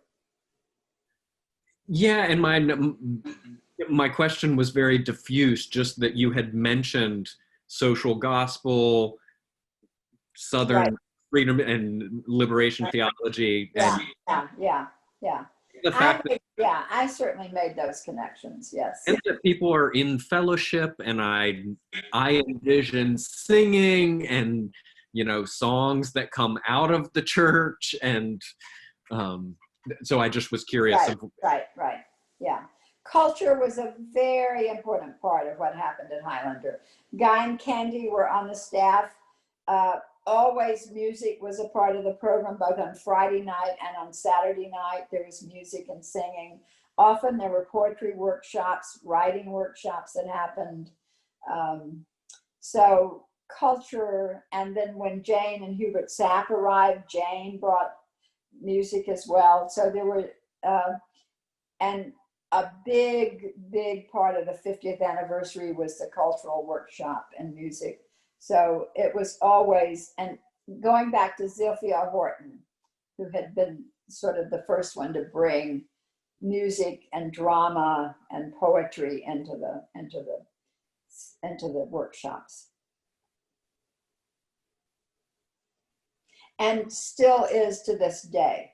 I think that strain has been a continuing thread in Highlanders history, and very much so today as well.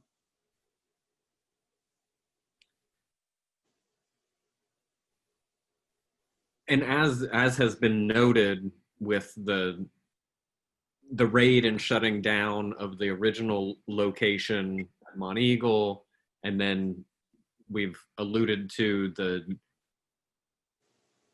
arson at the current location. Can you talk a bit about the interaction, the geographical space at which the center is located, and the interaction with the surrounding community? Oh yeah, that's a good question. Well, at the point when I arrived in 1978, there was the closest neighbor to Highlander was very hostile to Highlander, and would often do things like, I think, ride up and down in a pickup truck with a shotgun along the fence line. I mean, he was very kind of threatening to Highlander. He ran a junkyard down at the bottom of the hill. And he never liked having Highlander in the community. But certainly during the time, and there was, during the time I was there, there was some talk of sort of paramilitary groups training nearby, but there was no, Highlander was not attacked during the time. I don't recall a time when we were under attack, or a time when I felt unsafe being there. The neighbor was sort of puff and mirrors more than anything else. He didn't actually attack Highlander. And in fact, he sold some of his property to Guy and Candy Carawan to build a cabin on. So, but he was always hostile to Highlander. But the neighbor next to him, who was a farmer who had a young family, was very friendly to Highlander. He didn't come up and visit, but he was friendly and welcoming. And so nobody bothered Highlander during the time I was there. There was always a little bit of, and Mike Clark was very good. Mike was a director.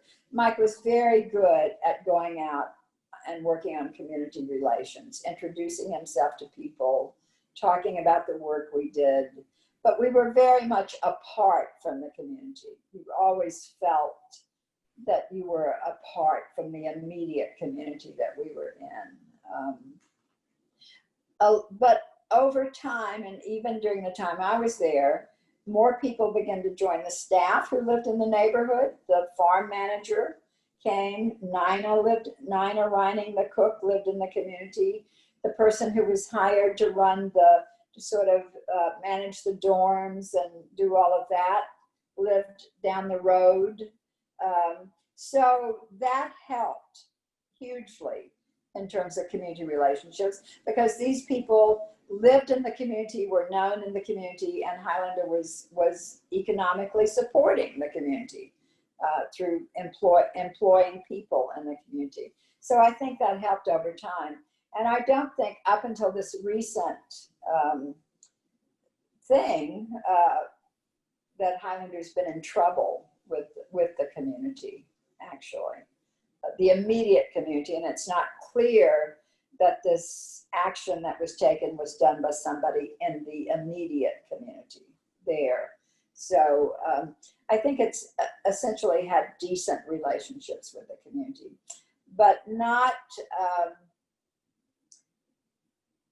very, there was no one from immediately around us coming to workshops, except for the urban center of Knoxville. There were people who were involved in some of the workshops from Knoxville who would come out and be involved in things. I think the same thing is true at Monteagle. When it was at Monteagle, there were people in the community who worked at Highlander, were a part of it, but it was also people like Mae Justice who came, but it was also clear from the history that people were leery of it and thought it was, especially when it started becoming interracial and Black people began coming into it.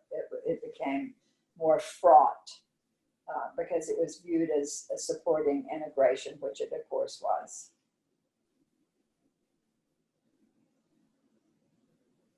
and for like a longer term staff person like you who lived on the property for, 8 years or 10 years, and Miles who lived there, and, all these Yeah, people, yeah.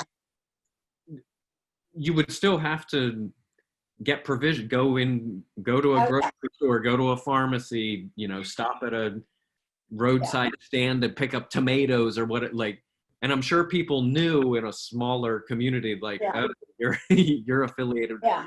So how did that play? It played well. We made one of the people we became good friends with was the guy who ran the local filling station near us. And he would work on our cars when they needed it, and he was just a person who welcomed us and became a good friend to many of us. And then there was the restaurant that was sort of down the road a ways, because we lived in the country, so you had to drive 15 minutes to go to a restaurant for lunch. But we started going to this little restaurant, and the owners of that restaurant, knew that we were from Highlander, but they knew that we were good patrons. We behaved ourselves. And we became good friends with them, and we liked going there, and they liked having us come, and they were always welcoming to us. So we did have relationships with people in the community, but I also know that there were other people in the community who didn't want us there, and were, if you said you were from Highlander, would get a little bit distressed about that. But we did have good relationships with a number of people in the community. And speaking of relationships, what were the relationships like among the staff, and particularly the folks that lived on site? And I'll just add to it that I'm observing that you've mentioned several married couples that would be working Yeah. which is reminiscent of the Bird and even ISS and just, well, I feel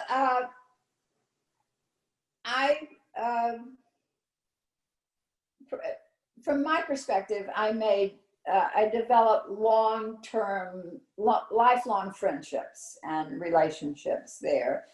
I've mentioned John and Juliet, and John was the one who wrote the initial proposal and invited me to apply for that position.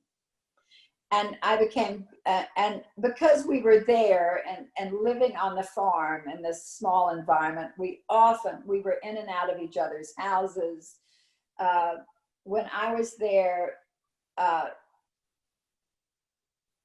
think pretty early on, Juliet gave birth to Jacob, their oldest son. And she did that on site in their house on the Highlander farm with a midwife, with John's father who came down from Virginia, being the doctor in attendance. So John's mother and father were present, and the midwife was present. And I was present at that birth because I was close to them, and Juliet invited me to be there at Jacob's birth.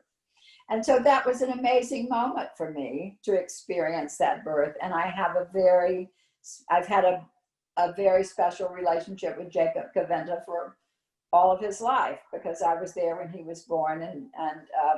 And then John and Juliet would bring Jacob to work in the library, and Jacob would crawl around in the library and crawl into my office.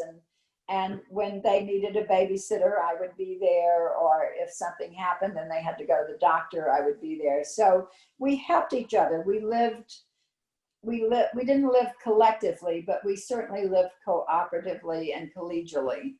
And we often had meals together with Miles, who was up on the hill by himself. And it was, sort of, I would say several nights a week we would have a meal together. Or lunch together, but either going out or fixing it. So we were a tight little community.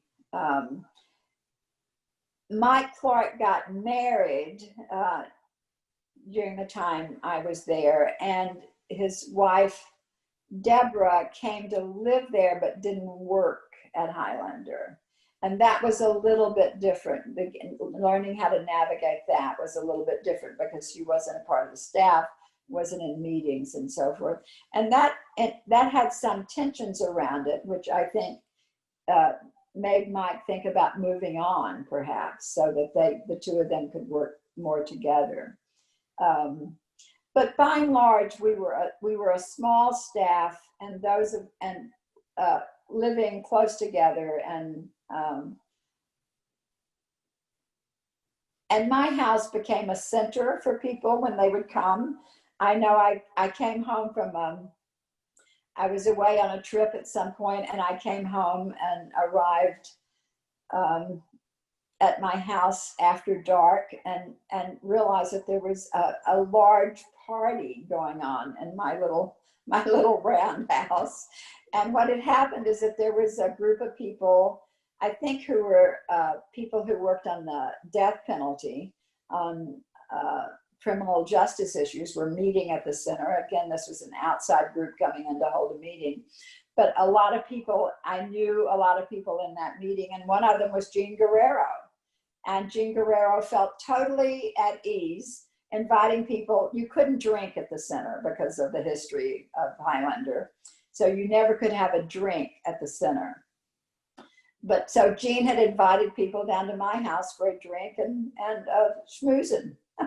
So when I walked in, there were, maybe 5 or 6 people in the room that I knew well. And so I got a drink and joined them. But it was, it was an easy flowing community of people coming and going, people coming and spending time, staying in each other's houses. If people came for a meeting, I had an extra bedroom. People knew I had an extra bedroom. They were always welcome.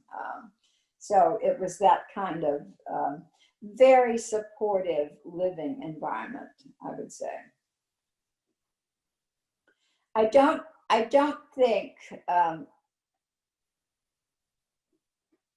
Guy and Candy were also living down the hill. Guy and Candy and I shared a dog, which is to say, I had kept their dog when I'd stayed there the year before I arrived. I got a dog when I lived at Highlander, a wonderful golden retriever dog. And when I would leave the property to go away, which I often did because of travel, the dog would just know when I didn't come home to go down the hill, and he would be fed at the Carawan's house. And so it was this, even the dogs knew that it was a communal place to live.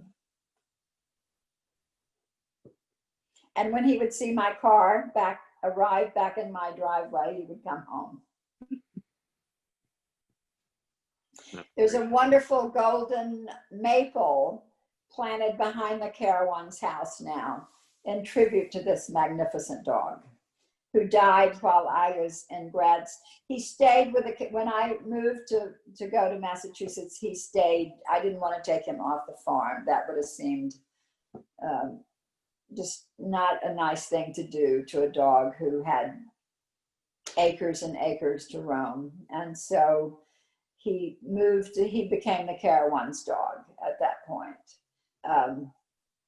But when he died some years later, I sent money for a tree to plant in his memory. And so now there's this gorgeous golden maple that turns golden every year for the golden retriever, to commemorate the golden retriever. That's lovely. Yeah. And speaking of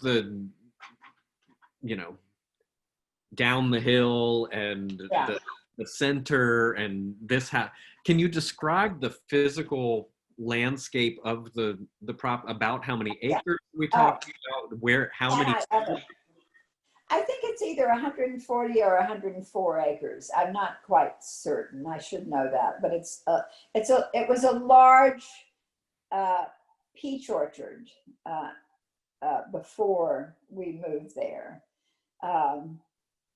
I think it was peach. There were still some peach trees around. May have been an apple orchard. But it's built into a hill. So when you come in to the property on the side of the hill, you start going up immediately. And on the first level of flat land that you reach, there was an old farmhouse, which was the office for the entire time that I lived and worked there. So there was a 4-room farmhouse that was the major administrative offices.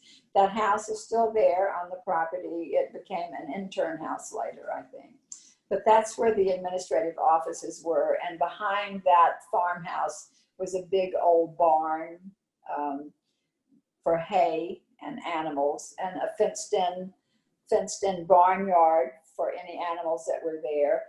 And indeed, when we hired the farm manager, he did some work with cattle.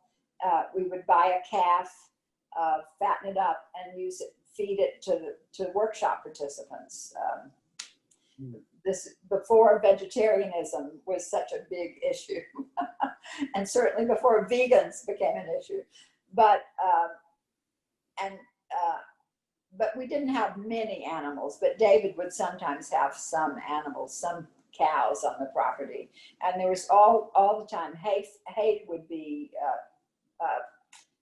mowed and baled on a consistent basis. So there was the barn at the bottom of the hill, and then you went up the hill, and there was a large conference center that had been built. The property had been sort of built by a second land developer for mountain cottages, and it was based on these circular buildings that were prefab buildings that over the years had to have a lot of work done on them to keep them together. But as you went up the hill, there was a little house over to the left, which was a round house that had either 12 or 16 sides, and was literally a round house chopped into a living room, 2 small bedrooms, a bath, and a living area and a kitchen area. And that was my house for most of the time I was there. And then if you went on up the hill, you came to a large round structure that was the conference center. And upstairs, and that was the round room where workshops were held, with windows, a whole array of windows around the front of the building. And from that center, and also from my house, you looked down the hill and you were looking at the whole expanse of the Great Smoky Mountains. So some days you could see the whole expanse of the Great Smoky Mountains, and some days you could only see to the bottom of the hill. And so when I woke up in my house in the morning, I would go to the window to see what my view of the day was, because some days it would be foggy and I could see the barn and not beyond that. And someday I could see the first layer of hills. And then some days I could see the entire Smoky Mountains spread out in all their glory in front of me.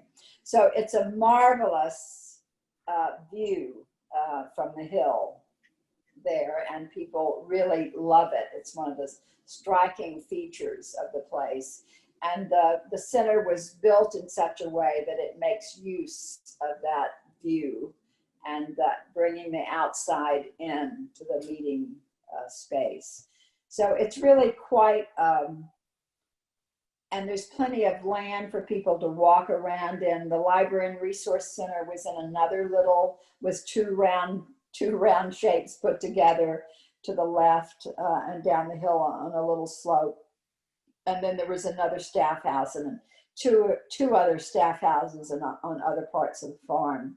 And then the Carawans had a cabin adjacent behind the farmhouse. So there were staff houses around in different slots, but for the most part, the center is really the center of attraction, and the little farmhouse. And then there was after I moved on, there was a new administrative office built halfway between my little house and the farmhouse. and that was the structure that recently burned. But it's a magnificent, lots of open air, roads to take walks on, really a wonderful place to be. Miles's house was up beyond the center at the very crest of the hill. So he had the best view of all, and he always had a magnificent garden that he worked in all the time. And on the other side of his house, there was a drop off into the valley on the other side. It was called Rocky Hill. And what is the Horton House now? The Horton House now is a place where I think the two co-directors who don't live on the property stay when they're there. And often it's been used for different things over the year. It's been used for visitors to stay in. Often it's used as a place for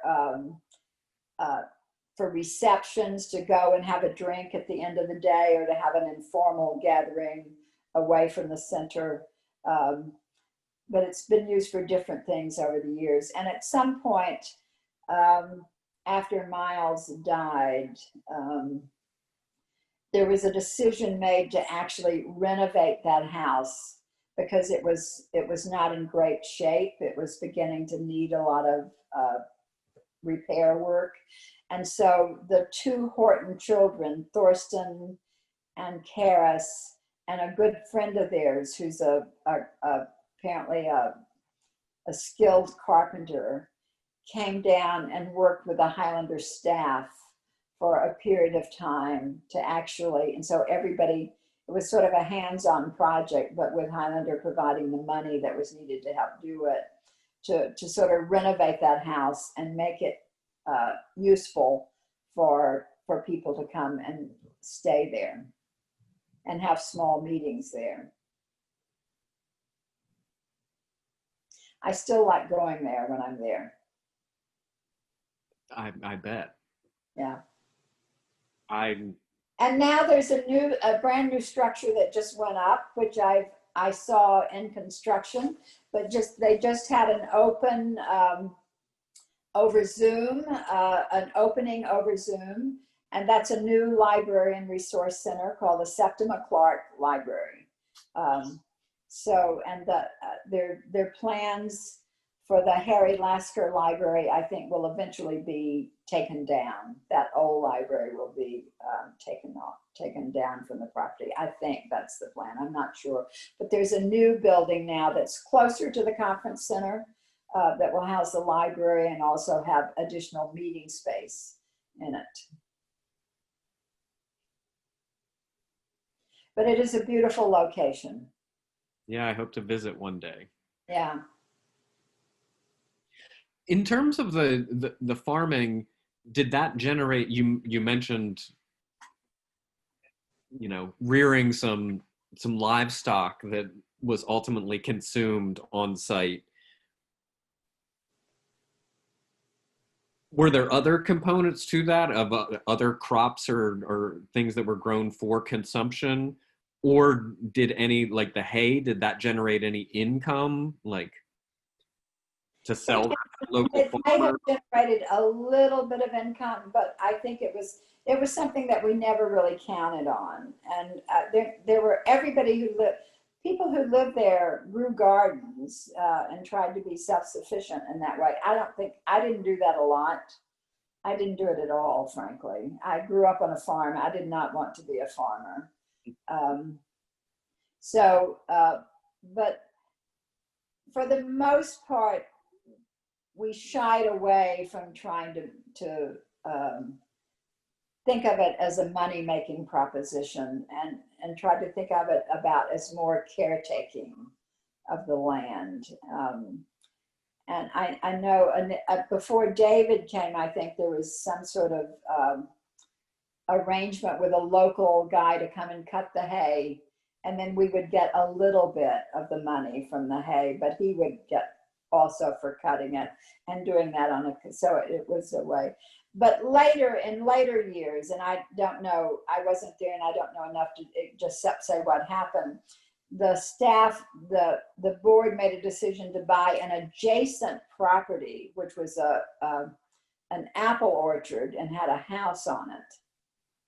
And they actually went through a whole process where they thought that could be a money-making, sustainable agriculture operation.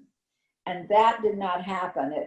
It sort of, the idea, they still own the property and on the house, but the idea of running a sustainable apple orchard went belly up pretty fast.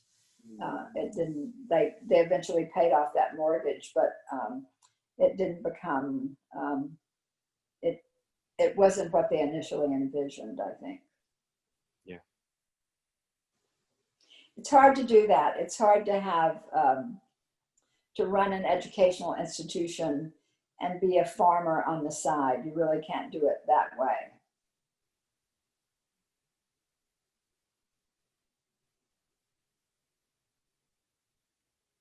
I'm beginning to wane. Do we have many more follow-ups? I was just about to say, I'm looking through all the little notes that I wrote down. I think everything has a little check mark by it now that we've covered. Yeah, covered the ground. And I think, yeah, so I think we're at a good place to stop and a good place to pick up. Yeah, good. Next week. Yeah, and if you think of anything or I think of anything, we'll deal with that. Yeah, we can come back to it. Yeah. So let me go ahead and text Catherine just to get her to pop on quickly.